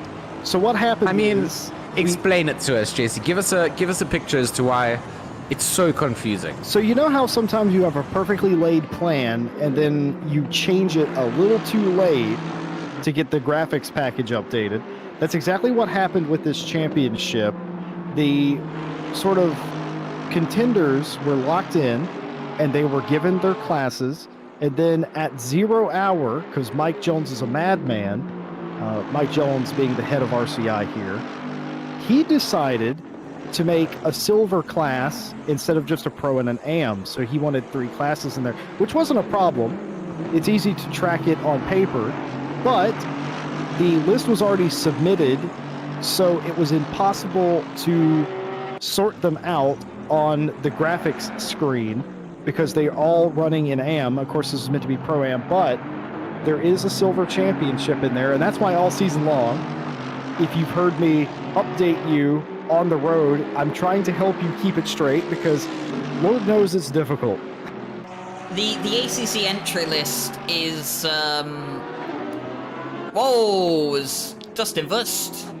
Maybe that was, not sure if that's an intentional entry into the pit lane or not, but one way or another, he's going into the pit lane for his pit stop, and I'll just say the ACC entry lists are. That was a moment where his teammate was like, box, box, box, and he was like, okay, I've got it, I'm coming in.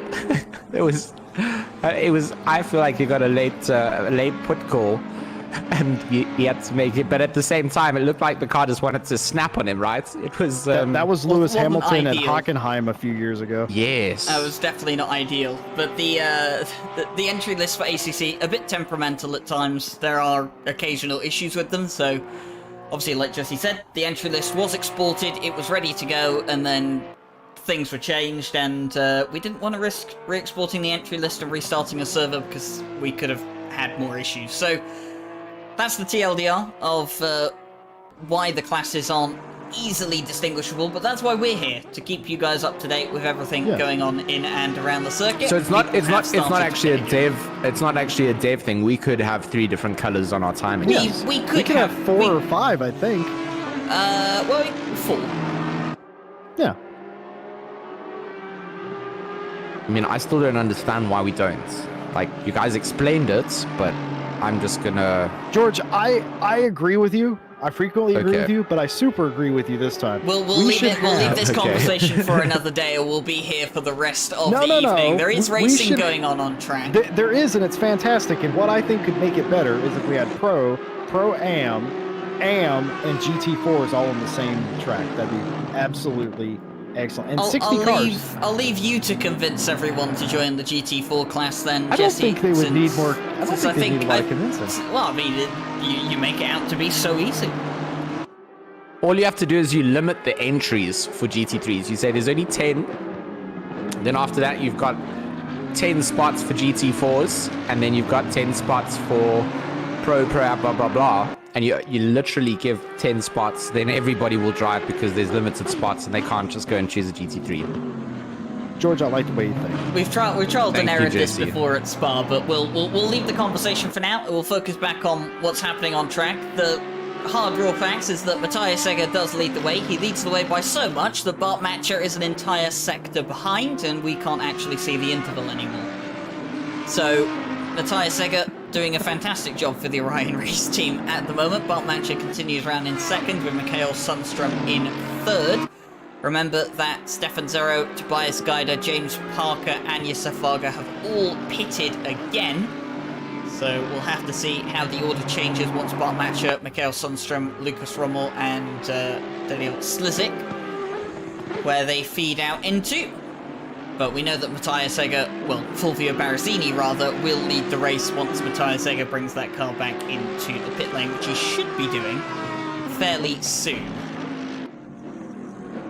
Going ever closer into the night at Zolder, final round of the RCI Enduro Championship. Glad all of you are with us here today. We'd like to take this time to thank all of our partners, Race Department AK Informatica, Raceface, and Next Level Racing. Links to all of their stuff in the description. Thank them for their continued support, and yours as well. Glad to be spending a Friday evening with you here, deciding a champion today, as one car in front of Bart Matcher missed the chicane there entirely, but is well out of the way. Just after halfway here in the final round, and it has been an incredible championship. Orion Racing, the team that lead currently, have absolutely dominated much of this championship. Missed a race, lost the championship lead though, had a couple of different championship leaders, including the Fordzilla team at one point, if I'm not mistaken, and of course the Project Alien team as recent as 2 rounds ago. But the 126 featured here, Orion Race team with Egger and Barrazzini, have been incredibly dominant most of the time that they have been on the track, and they've just been absolutely electric together, just getting it done. And perhaps their magnum opus is going to be this final round, because as impressive as they have been, we have not seen this big of a gap in any race that they've done this season. They are literally laying it on, and that is the story up front here today. But many other storylines going on, and many battles still to be had, with a couple of pit stops left to go, and of course 55 and some change just after 9 p.m. here at Zolder. Absolutely epic stuff as we see the complete rundown of the boards. I don't think much is a lap down, but of course, like Ryan said, they are behind a full sector, so that's what it does. It counts you as a lap down until it picks up your sector time. Plenty of good racing still on tap, and it's almost sort of bittersweet. I've loved this championship. I've loved presenting it with you two gentlemen, and just going to enjoy the final 55 minutes, as I suggest everybody at home does. Like I said, enjoy having you here, and if you do also enjoy GT racing, why not leave a like and subscribe, and don't miss a single race, as race leader Matthias Egger, I should say, comes into pit road, and he will give way to Fulvio Barrazzini. It's been an awesome championship with you guys indeed, and almost a little bit sad to see the tail end of it coming into the closing round. Matthias Egger definitely putting his best foot forward, as is his teammate, and the two of them looking to wrap things up come away victorious up at the front. Andrzej Dedicek back in the Project Alien number 44. Of course, the contenders for maybe the win if they can get themselves up to the front. Doesn't look that way so far, but the narratives of racing have changed far more awkwardly than that before.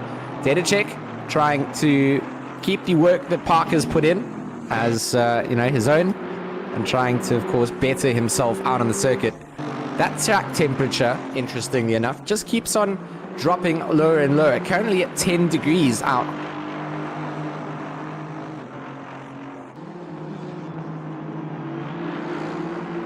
Yes, 10 degrees C is the track temperature, getting lower as the sun has, again, retreated a long time ago, but the ambient temperature is falling as well as we get ever further into darkness into night. And you have to wonder just what that is going to do to some of these setups of the cars, and maybe favors some of the cars that perhaps like a colder track than others. And of course, we'll keep up to date on that. We'll be able to see that in the relatives. It's entering a different phase now indeed. It's actually quite dark, as we see from the onboard cam of Dedicek here. He's pursuing, I think that's fourth position in front of him. Actually, it might be. No, it is not. That is a lapped car. But it shows you the light level that they're dealing with. George was right on earlier. This track is more lit than most tracks. I don't know why I've never noticed that before, but it actually is fairly lit.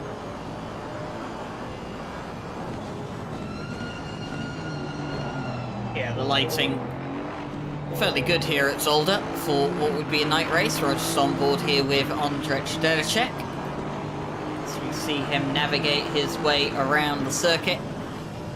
And up into 5th place at the moment is Andrzej Dedicek. Not bad for them after starting, what was it, down in 12th position, Jesse? Somewhere down there. And, up into the top 5, maybe a chance of 4th or even 3rd potentially, but it's going to be fairly difficult for them to close that down in the next 51 minutes. But Andrzej Dedicek and James Parker will do their absolute best to close down those gaps. But I think either way, a 5th place finish would be a pretty good result for them considering where they started.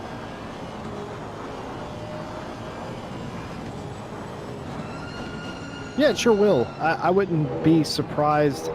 I'm going to do some of my favorite things. Oh, it's not maths, is it? Oh, you know it is. I have my calculator here. Oh dear. I reckon if Dedicek can close this gap, and he's not closing it quite as fast as I thought he might, but he is closing on Conway. If he continues that and James Parker gets back into the car and runs relative quick laps like he was doing, they might be on for a podium shot in the final round. And that would almost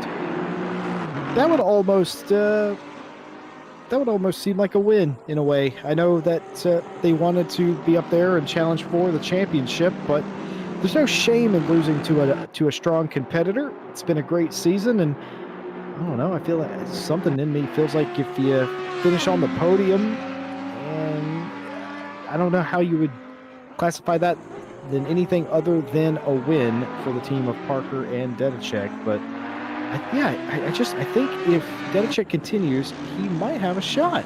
He has enough time. Well, Shanti in the chat getting excited about the maths. And Ismail Lebrecht saying the infamous calculator is coming out. Maybe we have to get a Jesse Lee T-shirt. I've been doing some math, and maybe if people want that as a T-shirt, we are looking into merchandising, by the way, for a couple of things. There's some of the memes around here at RCI, and I would love to have a YouTube emote. It's just a calculator. We can probably get that sorted. We are looking into emotes, actually, after the little YouTube calculator partnership. that says RCI on the LCD display. We could definitely look into that. And, of course, if there are people out there that have some ideas for emotes that we could use here at RCI, then, do feel free to leave some recommendations. We already do have a couple of emotes, actually. I think we have the DQ emote and racing incident and stuff like that, some of the more generic ones, but we can of course make some custom ones for the YouTube chat, so of course do let us know what kind of emotes you guys would like to see. Always nice to get the community's thoughts in on the process, and well, let's just say that once we come back from Christmas, RCI is going to go through a bit of a makeover in the streaming elements and general presentation side of things. We've got some cool things planned. I can tell you, there's a lot of maths and calculator love in the chat here. A lot of people love math. Who knew? It is a fairly popular subject, isn't it? But back to the subject of racing. Hauer at the moment in the 722, closing down on Slizik. As Jesse said before, not in the same class. I don't think anyway. 722 leading in AM. I believe they are they not? I believe 722 is in silver. Oh no, they are in silver. Yeah, so sorry, this is a battle on track for class position. This is for second in silver. It's so confusing. It is. Yeah, it is so confusing. So let me reset this. The 7 is the championship leader in silver. The 722 is second place in silver. The points gap is about 25 points. So this pass won't mean much, but it might be for Hawa's pride if he can get by him. And who knows? You never know. The first step is to get by the guy that you have to beat, right? So get by the 7. Hope the 7 falls down the silver order. And who knows, but he definitely has caught him, Hawa has. He's caught Svinchek. Long story short, 1 and 2 in the championship, running second and third in class. Thank you for the updates. It makes it easier that we have JC here to keep a track of these things, because I can do math. It has nothing to do with math, JC. It has to numbers do with are knowing... math. I did numbers. It has more to do with the fact that we should have different colors there, but now we don't, so it's difficult to know. I'm a colors person. You know this. We haven't even talked about liveries once this whole race. Oh my God, you're right. I'm just saying, like, as a colors person. But yeah, this battle on track what are we doing with our lives? I mean, we're talking about the actual racing on track, because Fensik and Hauer are absolutely keeping it up together, and that darkness coming in. I'm glad you talked about the lighting conditions, like I mentioned. It's eerily weird, right? It's got this like ominous kind of feel to it. I feel that you could shoot a horror film out in the situations here. Some screenshots will look quite epic, I think. The grey sort of cloud cover that's now going completely dark at 9:30, or 9:21 to be exact, on the rear end of Sven6. Bentley, as he can just see Hauer chasing him down, a couple of car lengths between them, and Juraj Svensik is just gonna keep his car in the right place. We've talked about it before, it's difficult to pass here, and you're gonna force the cars to go around the outside. It has been done, we've seen drivers do it. We're not saying it's impossible, but if you're putting your car in the right place, it certainly makes it more difficult.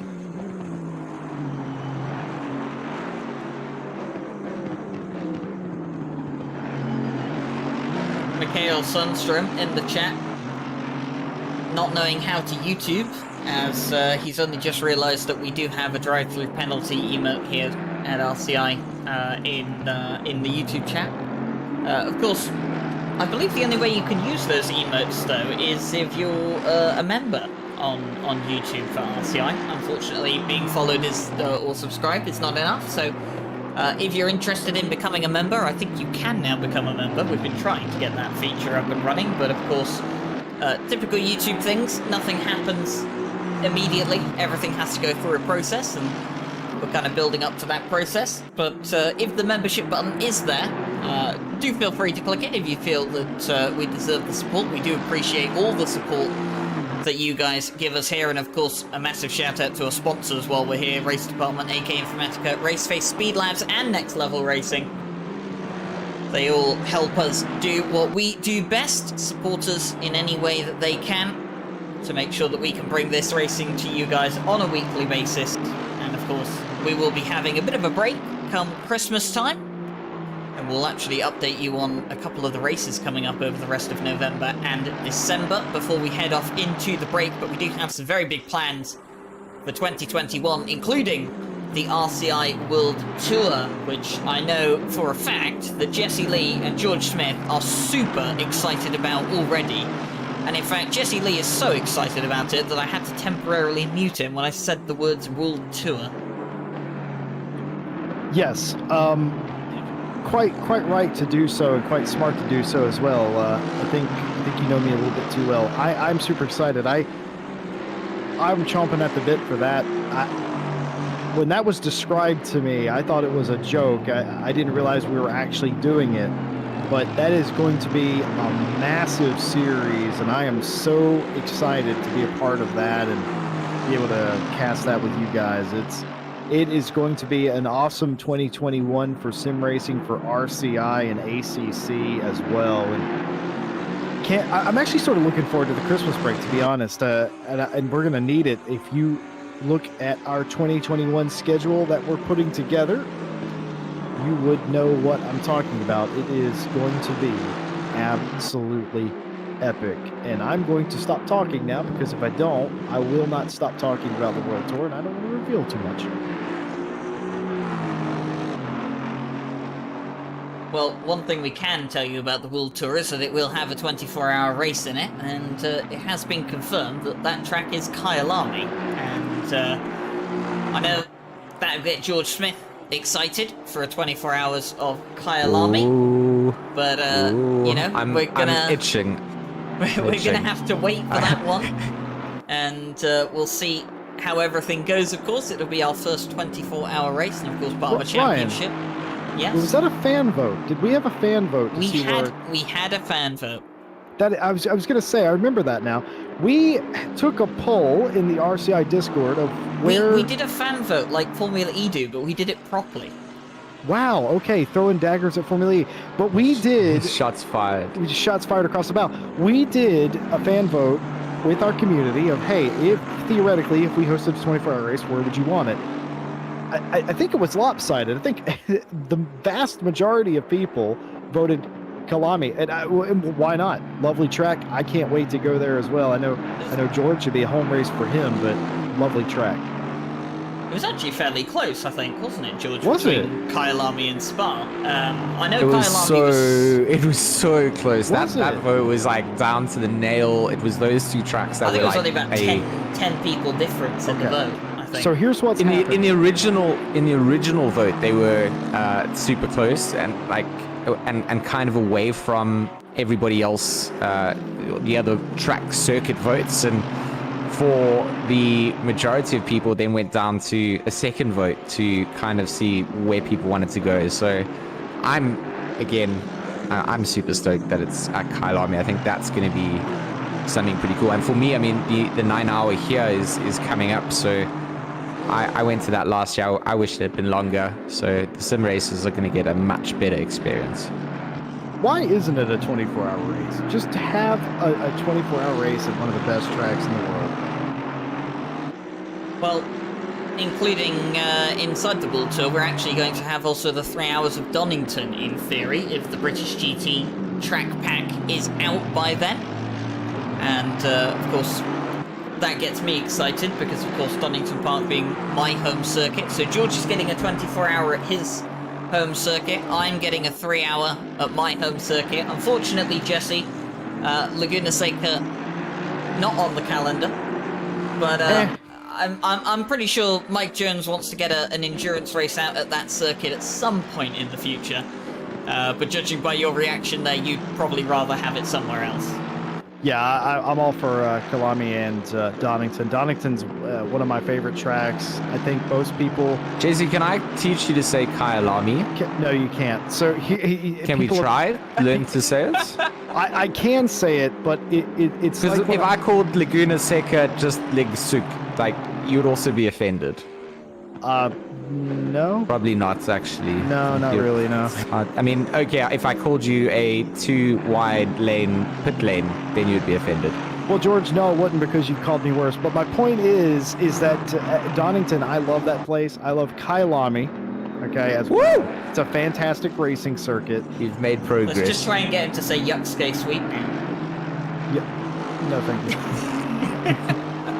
Look at Ryan flexing his knowledge of Kailami corner names even. He's prepared for the 24. He makes the things. He knows the names. It's like there's me. no excuse, it's like Jesse. me. I It's want you to unfair. know- I have I a want- calculator. I do the math. Don't be impressed. I mean, I haven't been impressed by your math yet. I'm slightly offended. Slightly offended. Look at Fulvio Berrezzini, though. He is just, he's having a hot lap simulator out here, the Ryan race team, in the pitch black darkness of the pit straight before they get into some lighting zones as they come into turns 2 and 3. They are really just showing their class and showing why they deserve to be at the front end of the championship standings. It really, really goes to show that time and effort goes a long way, and these guys have made sure that they've had the consistency, they've had the results, and they've put themselves in a place where they, to lose the championship had to finish below third and have the Project Alien car finish first. And that does not look like it's been the potential outcome, not from the start of quali, not from the start of the race, and certainly not now with 37 minutes left to go. They are way ahead of where they would have needed to be for that to be close enough for the Project Alien car. And it's just it's a masterclass in the endurance season for them, and a well-deserved, final bit of camera time that they do get. They're not gonna, if you watch the entire duration of the stream, a lot of the other cars and battles get flavored and showed because this car's just been, in a class of their own, away from everybody. But it doesn't mean that we don't get to talk about them. Doesn't mean we don't get to, go back to just how much goodness the Orion race team has done during the course of the season, and they're looking to seal it out now. A couple of penalties being shown on the screen you guys may be interested in. The 23 of Van Wingerden has a drive-through, and LaFay in the 166 Porsche has to stop and go 30. I suspect the 23, actually, they've just had their penalty cleared. So, and they were never down pit road, so that might have been an error. But the 166, that stop go 30, that is likely a pit lane infraction. I would have assumed the drive-through was related to track limits, but since it's been cleared, I don't think that was the case. I think that was a clerical error. Also, keeping up to date with the 44 Project Alien team and Dedicek, they were as close as 11 seconds to Harry Conway, but unfortunately they have dropped pace 13.7 seconds back now. They're no longer gaining. In fact, they're obviously doing quite the opposite. So they are no longer on pace to catch fourth, let alone challenge for a podium. But of course, they do have a driver change coming up, and it will be interesting to see what happens. But Dedicek is going to have to manage his gap and consolidate his losses and he's got Ripper right behind him, Marco Ripper, looking to take that 5th place spot from him. So that's not what that team needs, because even if James Parker has a bit more pace in the bank, if Ripper gets by, that is one more car, theoretically, that Parker would have to pass. So could be ultimately important here, Ryan, for Dedicek to hang on to this top 5 spot if they want to keep their podium hopes, or even their 4th place hopes, alive. Yeah, it's going to be a lot of work here for Andrzej Dedicek, and it's going to be made even harder now that Marco Ripper is right on the back of the Aston Martin. And Andrzej Dedicek going to have to fend off the likes of Marco Ripper now. It's not been a great day, has it, for the GC racing car? They've struggled throughout this race after starting 2nd on the grid. And, the race has kind of gone from bad to worse. They had a penalty that they had to serve for, I think it was contact with a back marker, wasn't it? The 299 car. And of course they've just been overtaken by a few people as well, so unfortunately the race hasn't quite gone their way today, sitting 6th at the moment, but they do have an opportunity to take 5th place back here from Ondrej Dedicek and Marco Ripper looking interested. Yeah, absolutely, indeed. And you know, you start off well. You have a couple of sort of incidents, if you will. One of those incidents being a penalty, and you still have a shot at a top 5. Again, you got to count your silver linings, and Ripper still in this, still has a piece that he can drive around here and catch some of these fast boys. And that's exactly what he is doing. He's going to be very careful around Dedicek here, but he's not going to sit behind him. You saw the lights flashing going into the second turn, letting him know that he's faster and he wants to make this pass. He's going to try to do it here. He's going to go around the outside here in the elbow. He will have the preferred line on the inside of the corner if he can maintain that position. Can he do it? No, he cannot. Has to back off, go back single file through this section. He's still incredibly close. If he gets a run here down into the, I almost call it a hairpin, but it's actually not fully a hairpin. It's just an acute turn. I think we can call this a hairpin, Jesse. Do you want to call this a hairpin? Yeah, I think we can. I mean, it feels like that. Okay. Dedicek is under fire. I mean, he needs to just make sure that he does not leave any inside lines open for Ripper. I mean, Ripper, for the last couple of laps, that's exactly the change that they need. Dedicek into the pits, and the swap out going to come down. Perfect timing. You know, we talk about the strategies sometimes when you are under fire and you might be losing track position, having to go defensive. Maybe it's time to go and make the swap. You know that the other drivers are going to be doing the same thing. And 32 minutes left to go of this race. A couple of pit stops still to be served. So we'll see some of these drivers jumping into the pits. That's going to change up the field in the battles for sure right now. Van Wingerden all over the back end of the 420 of Tones. And on the outside, he will try and stick it. He's going to go into turn 1 on the ideal racing line. And under braking, going to get a nice little, I wanted to say keeps it under wraps, but looks a little bit squeamish on the exit. Does get it back under control. The Aston Martin of Tones is going to try and squeeze himself back into a racing position, but it's unfortunately not going to be available right now. Out through the right hand in a short little stretch of straight before they get onto the anchors for that first chicane. Let's look at the beautiful lighting that comes out. Bit of a send it over the exit of the chicane. I mean, we can talk about that as well, right? There's been no track limit drive-through penalties really that drivers have had to serve, to my knowledge. I mean, I haven't noticed it, but if we did miss one or two, maybe they did come through, or maybe I did. I've been fighting with a couple of things on this side, so from what I remember, I can't remember that they've had to serve those, and those chicanes can become so alluring, especially when you're in a battle, because you kind of trying to make space, trying to also get through, and you take a little bit too much, and suddenly you're gonna have to take a sort of drive of shame down for a drive-through penalty. That hasn't happened. Still 30 minutes to go. Commentator's curse will probably come out and hand someone a drive-through penalty anyway, but these guys are all just pushing it to the limits, and really impressive that they haven't been caught out.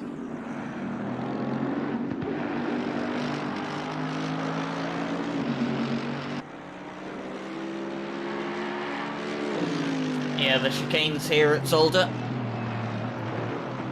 they do often catch people out more than not. I myself have been caught out a couple of times by the chicanes here. Drive-through penalty, slap on the wrist.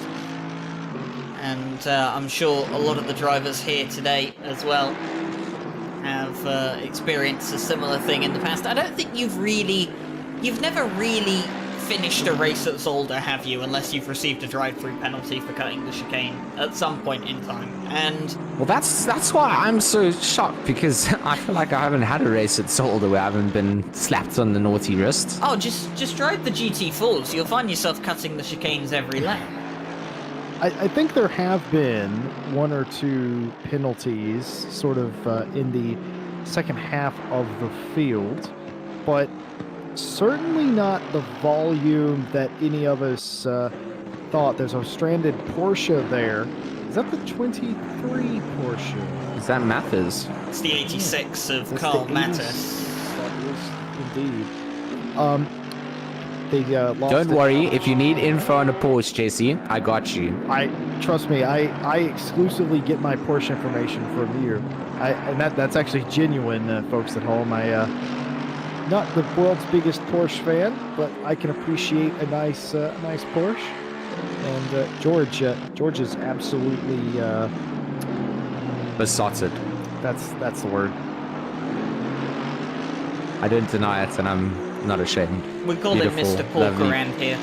We do well. That's what you call him. I do not call him that, but Well, you agreed to that. You can't move. back out now. We will move very swiftly on from that. And what I'll say is, there have been a distinct lack of track cut penalties, which I empathize and I can agree with you guys. I thought getting a drive-through around here was just a thing you did in this race. I don't think I've ever finished a race here where I didn't get a drive-through, or at least get threatened by one. So to see so many of these teams going around and not getting penalties, again, commentators curse with 28 minutes to go, but it has not been a big problem yet, and I am surprised.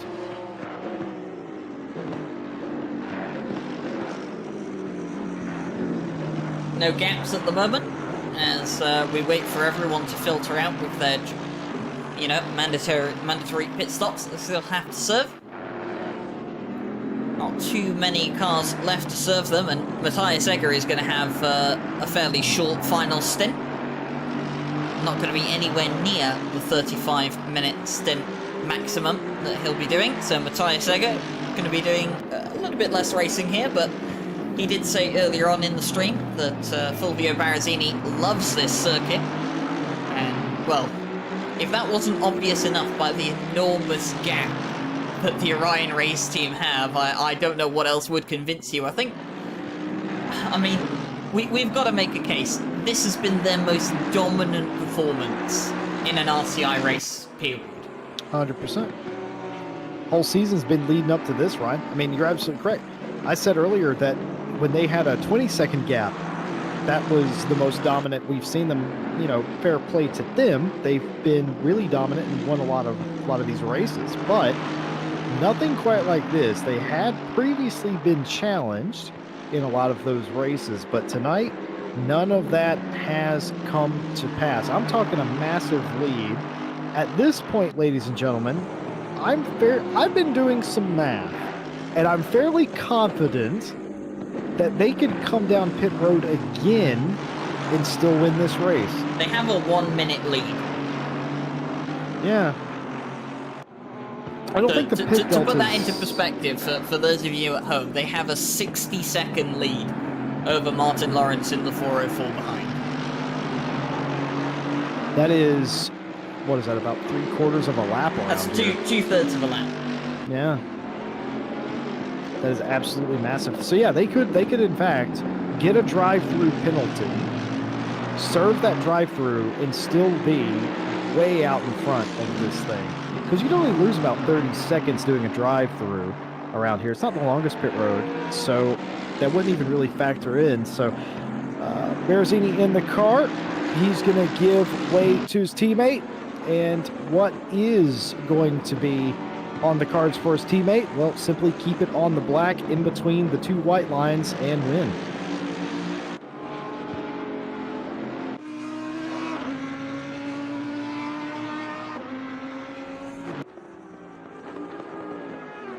And here is the second place car in question. Martin Lawrence in the 404, sharing it with Bart Matcher. And I tell you what, this would be a good result for them, wouldn't it? In the 404 to come away with a podium in the final race of the season here. To my knowledge, haven't really had, the most dominant of seasons. In fact, I don't know, have they had a podium? They have not. So far this season. No, they haven't. You're correct, Jesse. Zero podiums for that car. So, This would be a good way to cap off the season for the 404 car, Martin Lawrence and Bart Matcher, if they can put a podium on there to cap off the season, finish it all off. Yeah, they're the first team. They're fifth in the championship coming in. They were sort of on an island by themselves. But perhaps more interestingly, they're the first team, I should say, that doesn't have a fast lap, a pole, a win, or podium. They don't have any stats, in fact. So they've sort of been the best of the rest, Bart Matcha and Martin Lawrence, in fact. And what a great time it would be. You know, again, you're looking for some momentum to take you out of the season into your next championship, right? So why not end it with a podium? They've had an incredibly strong run. They've had good runs other places in that 404 Audi, but it just hasn't amassed anything. But today, looking great. They finally found their form. And also, you know, kind of helps too that their nearest competition, the 514, got that penalty, and because they were battling them early in the race, but ever since that penalty, they have just been out there by themselves hot lapping, which I'm sure they're not going to complain too much about.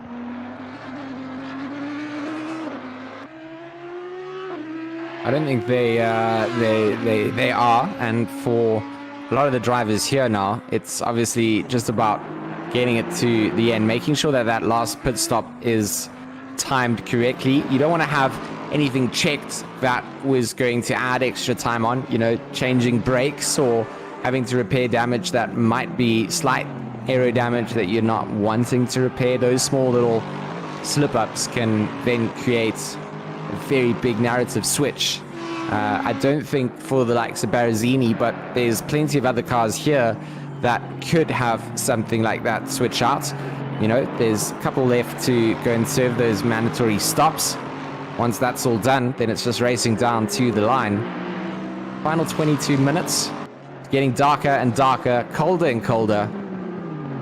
The wind slowing down finally for them, but it's certainly track level of grip levels on the circuit probably down towards the lower side of the scale.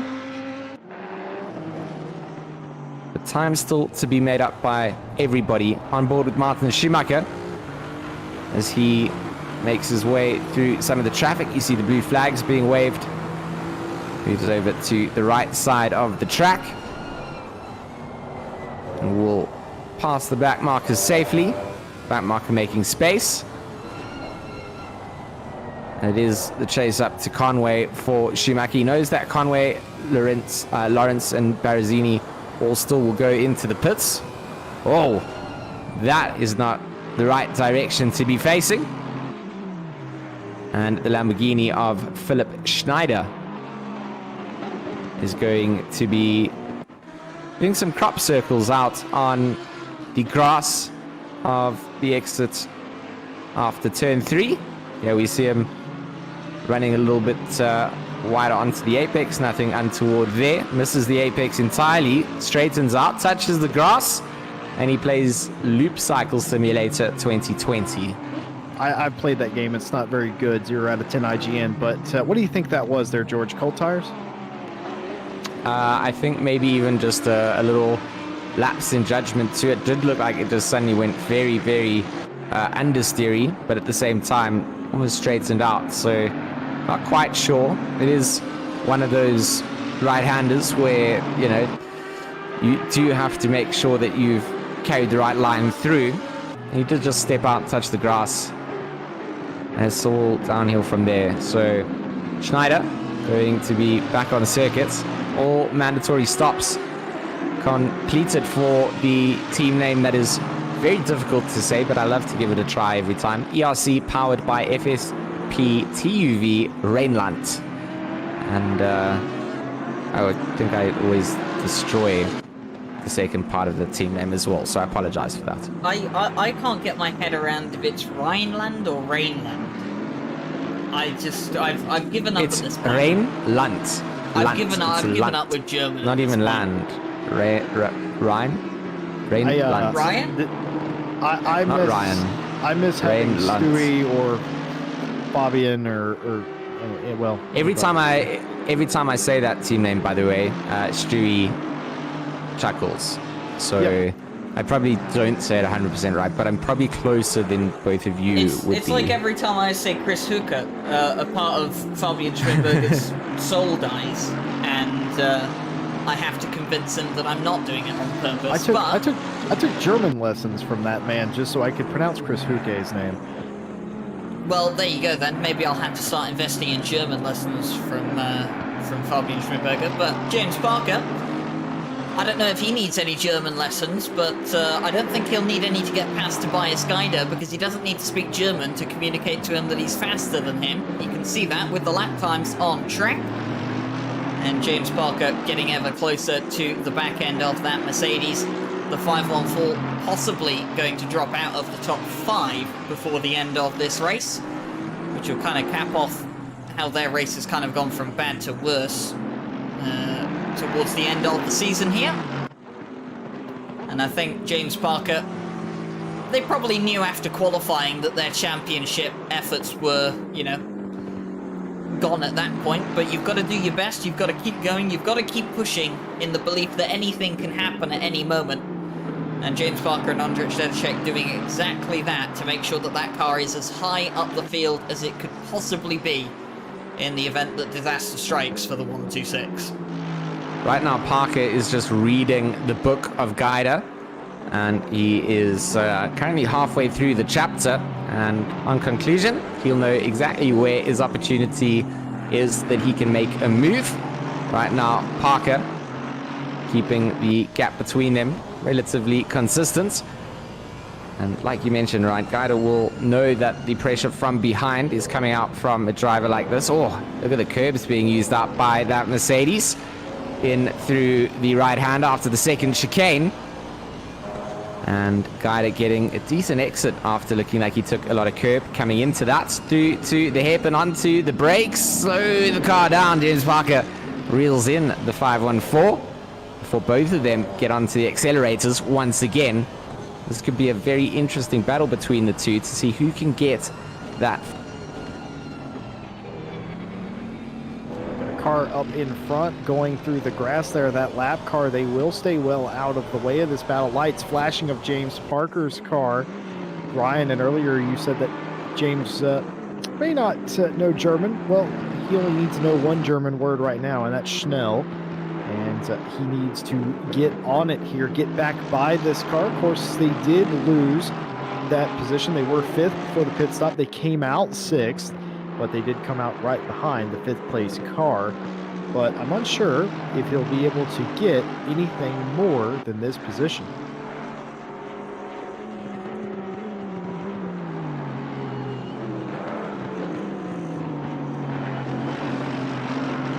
Well, James Parker continues on.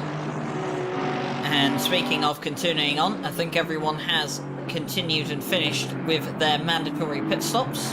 Tyre Seger then leads the race, so Martin Schumacher takes over into P2. And Bart Matcher in the 404 find themselves in 3rd place. 11-second gap to Mikael Sundstrom behind. And then Tobias Geider and James Parker on your screen right now. So the podium places looking fairly decided here with 15 and a half minutes to go.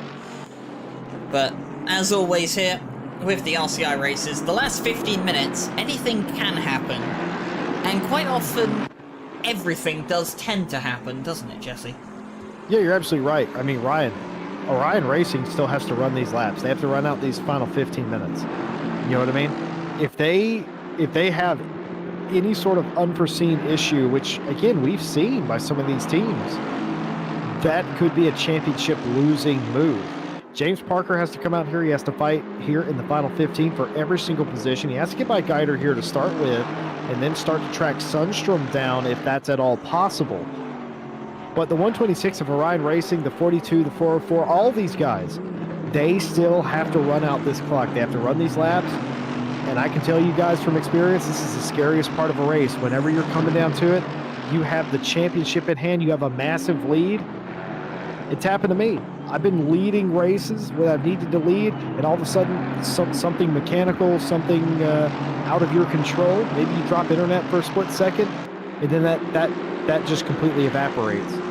And it is the worst, loneliest feeling in the world. You suddenly become aware in these final 15 of every single thing that can go wrong. Have terminal damage, have internet cut out for a second. Any of these things and more, they all start running through your head. In real life racing, I hear that racing drivers start hearing creaks, noises, and rattles in the car that they've never heard before, and it's just them being paranoid. But it's the same thing with sim racing, just the things that you're hearing and thinking are a little different. And that's what's going through Orion Racing's head right now. It's like, be careful with traffic, be careful on the car, make sure you paid your internet bill for the month, that sort of thing. It may sound silly, but if you've been there, and you have to run the laps, because if you don't, James Parker will.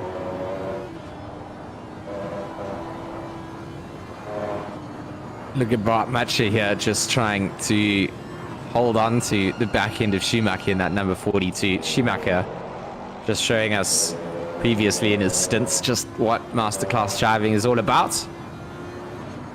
And at this point in time, this is the real moment that you want that to shine out. Good drive from them to put their car up into second place as things stand. That will be sweet champagne victory for them.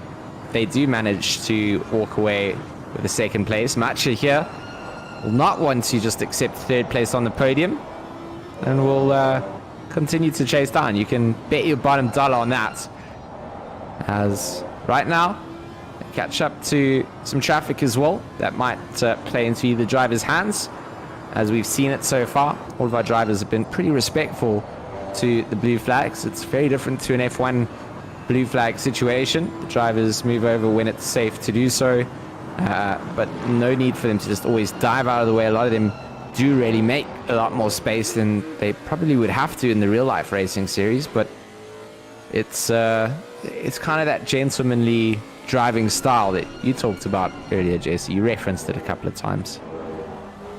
Yeah, I mean, there's no reason to not be a gentleman, and anytime you get close, you run the risk of having an incident, slip up, that sort of thing. And I've always been in favor of just getting out of the way. I know some people will, that are a bit more skilled than me, will get a little bit closer, but I think we're going to see a pass here. I think you're going to see James Parker make this pass on Geider finally, has the inside of turn 2 and 3 here, gets it done, but does he force the 514 wide? Will the stewards look at that, do you think? Or was that clean? Was that a fair move? Bit hard to judge from that camera angle.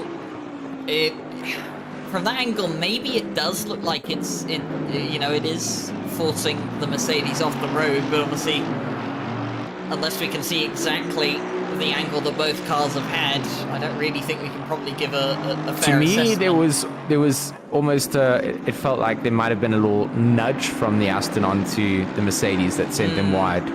So I don't think it was even being forced wide. I think there's actually a contact between the AMR and the Mercedes that might be what they're looking to. Well, we'll get the verdict either way.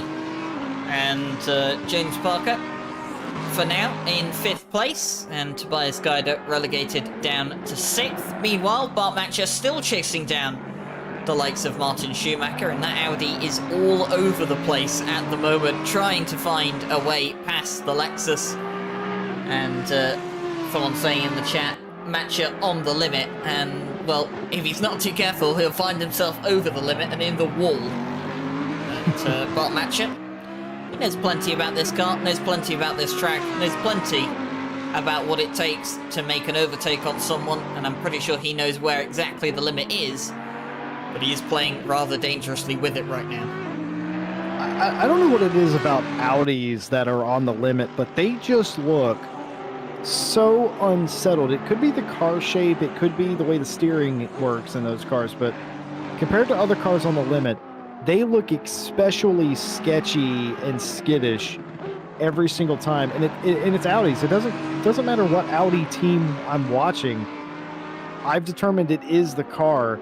It's fascinating to watch these R8s go that quickly, but also how scary they look to drive.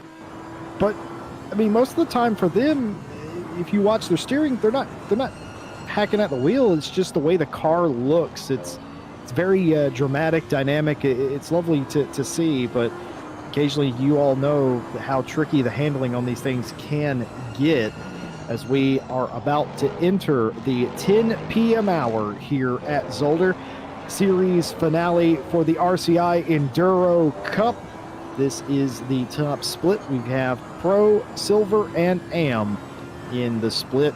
Egger, the championship leader in Pro, leads them around to the tune of over a minute over Martin Schumacher in the 42, who's being hounded by Bart Macha. Bowman leads the silver class in the 888 Mercedes over Slizik in the 7 and Serafini Danesi in the 722. And I think Madzo has the AM lead in the 23 right now over the 301, though I will check that at the end of the race, I promise you. And that is your update with less than, well, just about 8 minutes to go here at the 10 o'clock hour. Going to be an interesting finish to this race. Positions, the podium still to be decided, and much more. Stick around for the finale. And as always, glad to have you guys with us. Please, if you've enjoyed the race, like and subscribe for more GT racing content. And we would love to see you back as early as tomorrow night, in fact, for the Night Owl race. But still business here to do. Still have to crown a champion tonight. And that champion looking like it should be the Orion race team in that 126 for the Pro Division. There's a couple of champions that actually get crowned, don't they, through the different splits. That's the one that I've been able to mostly call the right way because they have the right color name tags next to them to the other splits and drivers. I feel like through the whole season I've made a complete mess up of who I've shouted for in AM or Silver or Pro Am. I've had to rely on Jesse to pick me up and save me on many occasions. Schumacher with a mirror full of Bart Macha. The Connection Racing number 404. The last 6 minutes, this is starting to really heat up between them. And can Macha force Schumacher into making a mistake? And it's not going to be an easy task. Schumacher has already shown us that he should be putting out some online tutorials of how to make some moves. Bart Macha, everything to gain at the same time, will be able to follow the lines that Schumacher's going into, try and mimic the braking zones, try and extend them, try and find some mid-corner speed, try and carry some momentum difference to the driver in front. That's how moves are planned and made. You're using very limited slipstream effects, and most of the close following done here is really just done so in the dirty air being kicked off the aero. Very difficult circuit to follow closely around lap after lap. We see Moman in that 888 picking up a drive-through. I said that they were going to come, and I said as a commentator, the commentator's curse. And that's not good for a class leader to be picking up a drive-through. I don't think it will bother Moman. I think he'll still have the silver lead. He has about 50-ish seconds gap on the 7 of Slizik. Now, he will fall outside the top 10. Of course, that drive-through is a track limits penalty. We've had 3 occur in the past, I don't know, 6 or 7 minutes. So those track penalties, George, that you brought up earlier, they are creeping in here in the final moments of this race, as you might expect. And James Parker has just received a 5-second penalty, and I can only imagine, yes indeed, 5-second penalty for the 44 of James Parker, causing a collision with the 514 in the 4th turn. That is what we saw. We speculated on what occurred, as we're going to see a little bit of a bit of an altercation here. Almost danger averted by the 404. Bart Macha there very nearly took himself out of the fight with about 4.5 minutes left to go. Some other penalties that came in late: 5-second penalty for the 34 car, 15-second penalty for the 722 causing a collision with the 16, and the previous incident with the 34 getting a 5-second penalty. That was a collision with the 301. Still no idea what the 301 did to deserve it, but he has been passed around more than a beach ball today. He seems to be on the receiving end. But that is where the 5-second penalty is, guys. Do you think that's fair? Because the overtake on the 514 wasn't clean? I'd say it's fair. I mean, you know, got past in what you could deem as an aggressive or forceful manner, and did not give the position back. I mean, it's a slam dunk 5-second penalty, and obviously George kind of had an inkling. Oh, Porsche!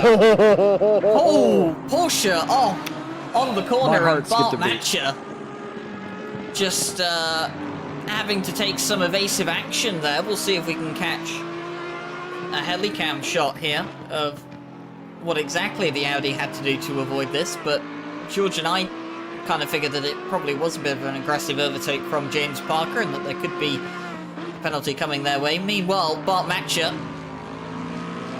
wow, that was close. No, that is insanely close. That would is have been Code Brown race-ending stuff, and Bart Matcher will be looking back at that. There will be a screenshot for sure from the Connection Loss Racing at the slight millimeter gap that was between them, or as they would say in that American land, inches probably, but millimeters between those two cars. Matcher will, however, be quite a way off of Schumacher now. 2 minutes 24 on the clock. I'm pretty okay with the penalty that came out to Parker. I think sometimes the car-to-car physics in ACC are something that isn't going to always be quite correct. You always see, you know, when these cars are out on the surface, on real life circuits, when they touch up against each other, you know, their body panels kind of give way a little bit. There's a little bit of flex between them. You know, it becomes real rubbing is racing. You can't do that in sim racing. It's a little bit different here in ACC. You know, there might be other sims out there that people can get closer and a little bit more rubbing is racing. You get away with it, but the way that it reacts in this sim can obviously just kind of cause what looks to be a little bit more chaotic than it is. I mean, to me, Parker wasn't overly aggressive, but that slight contact sends the car flying off track, and that then gives you the penalty that comes out. Had there been a little bit more give, I don't think the Mercedes would get sent the way that it was. So it's one of those nuances. You got to understand the limits in sim racing. You got to know where you can, you know, race alongside someone and know that you're putting yourself at risk. Stewards will understand that that's part of it, but at the same time, you impact someone's race, and fair is fair.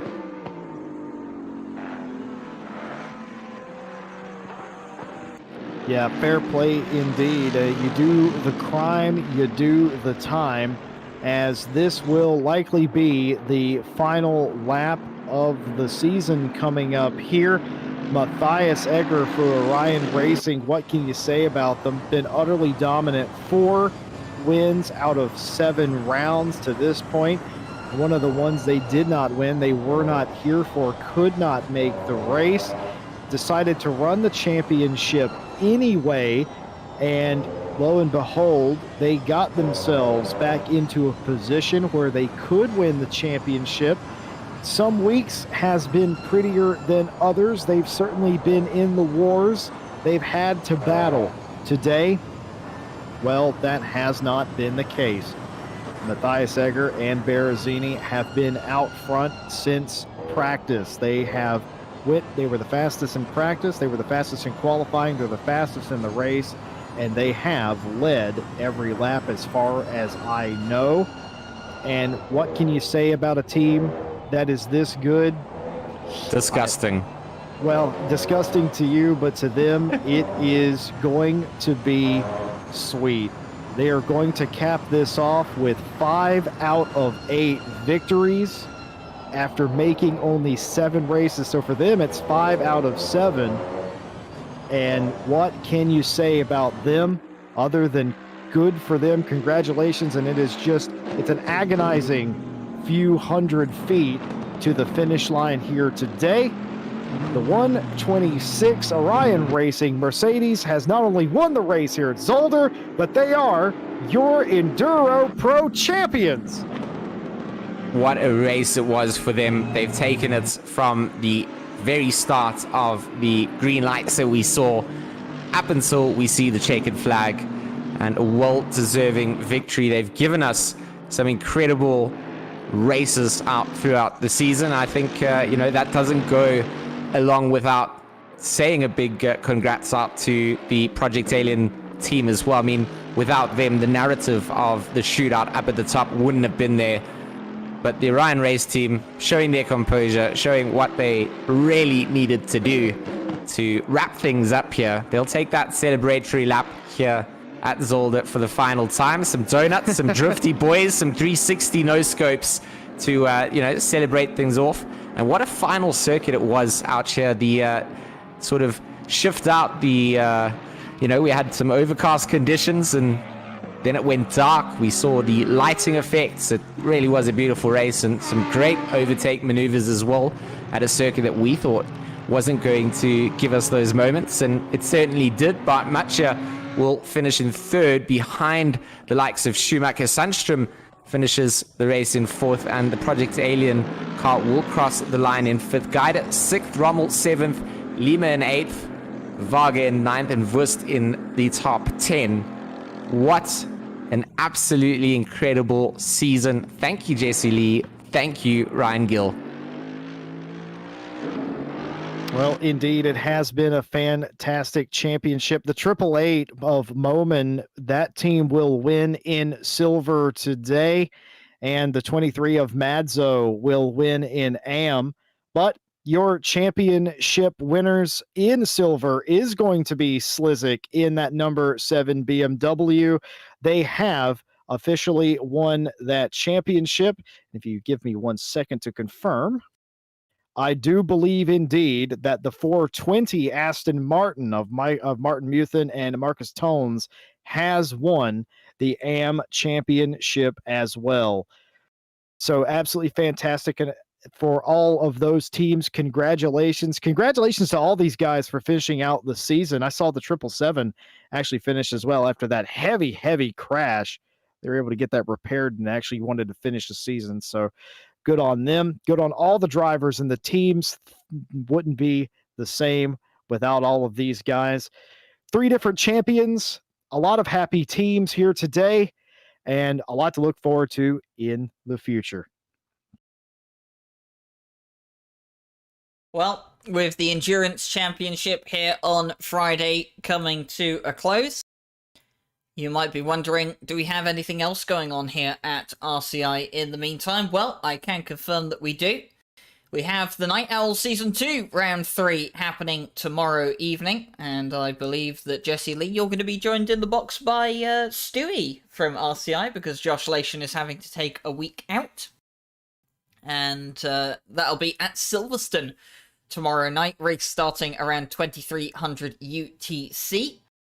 And of course, that will be the Pro Class Reverse Grids for the championship happening there, so no qualifying on display, but some interesting racing as always. Other things happening in and around here, well, on the 22nd, which is Sunday, we'll be having the GT4s at Laguna for a one-off event. George Smith joining Simon Hubert in the comms box for that one. And of course, we will be having a GT3 event at Imola coming up on the following Sunday on the 29th of November. The Porsche Cup will of course return on Monday, 23rd of November. I'll join George Smith for that one at the Hungaroring.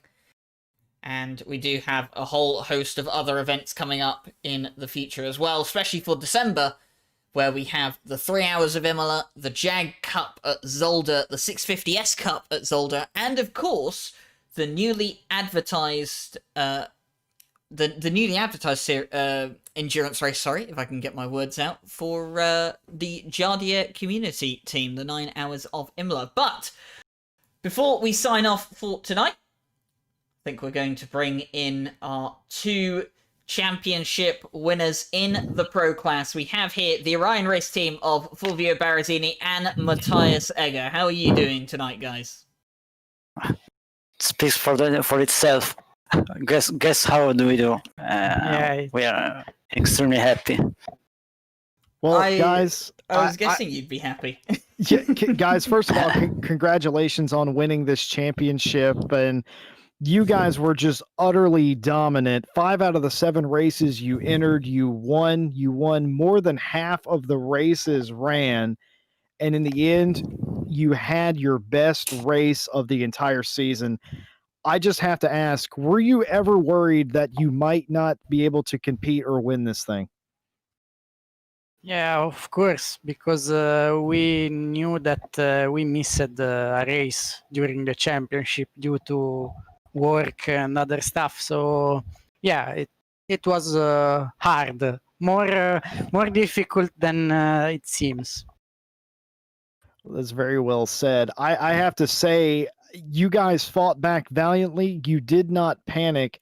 And today, it was all about managing pace. You guys had a massive gap. Was that the strength of the team or just the car and the drivers being was it just a good combination?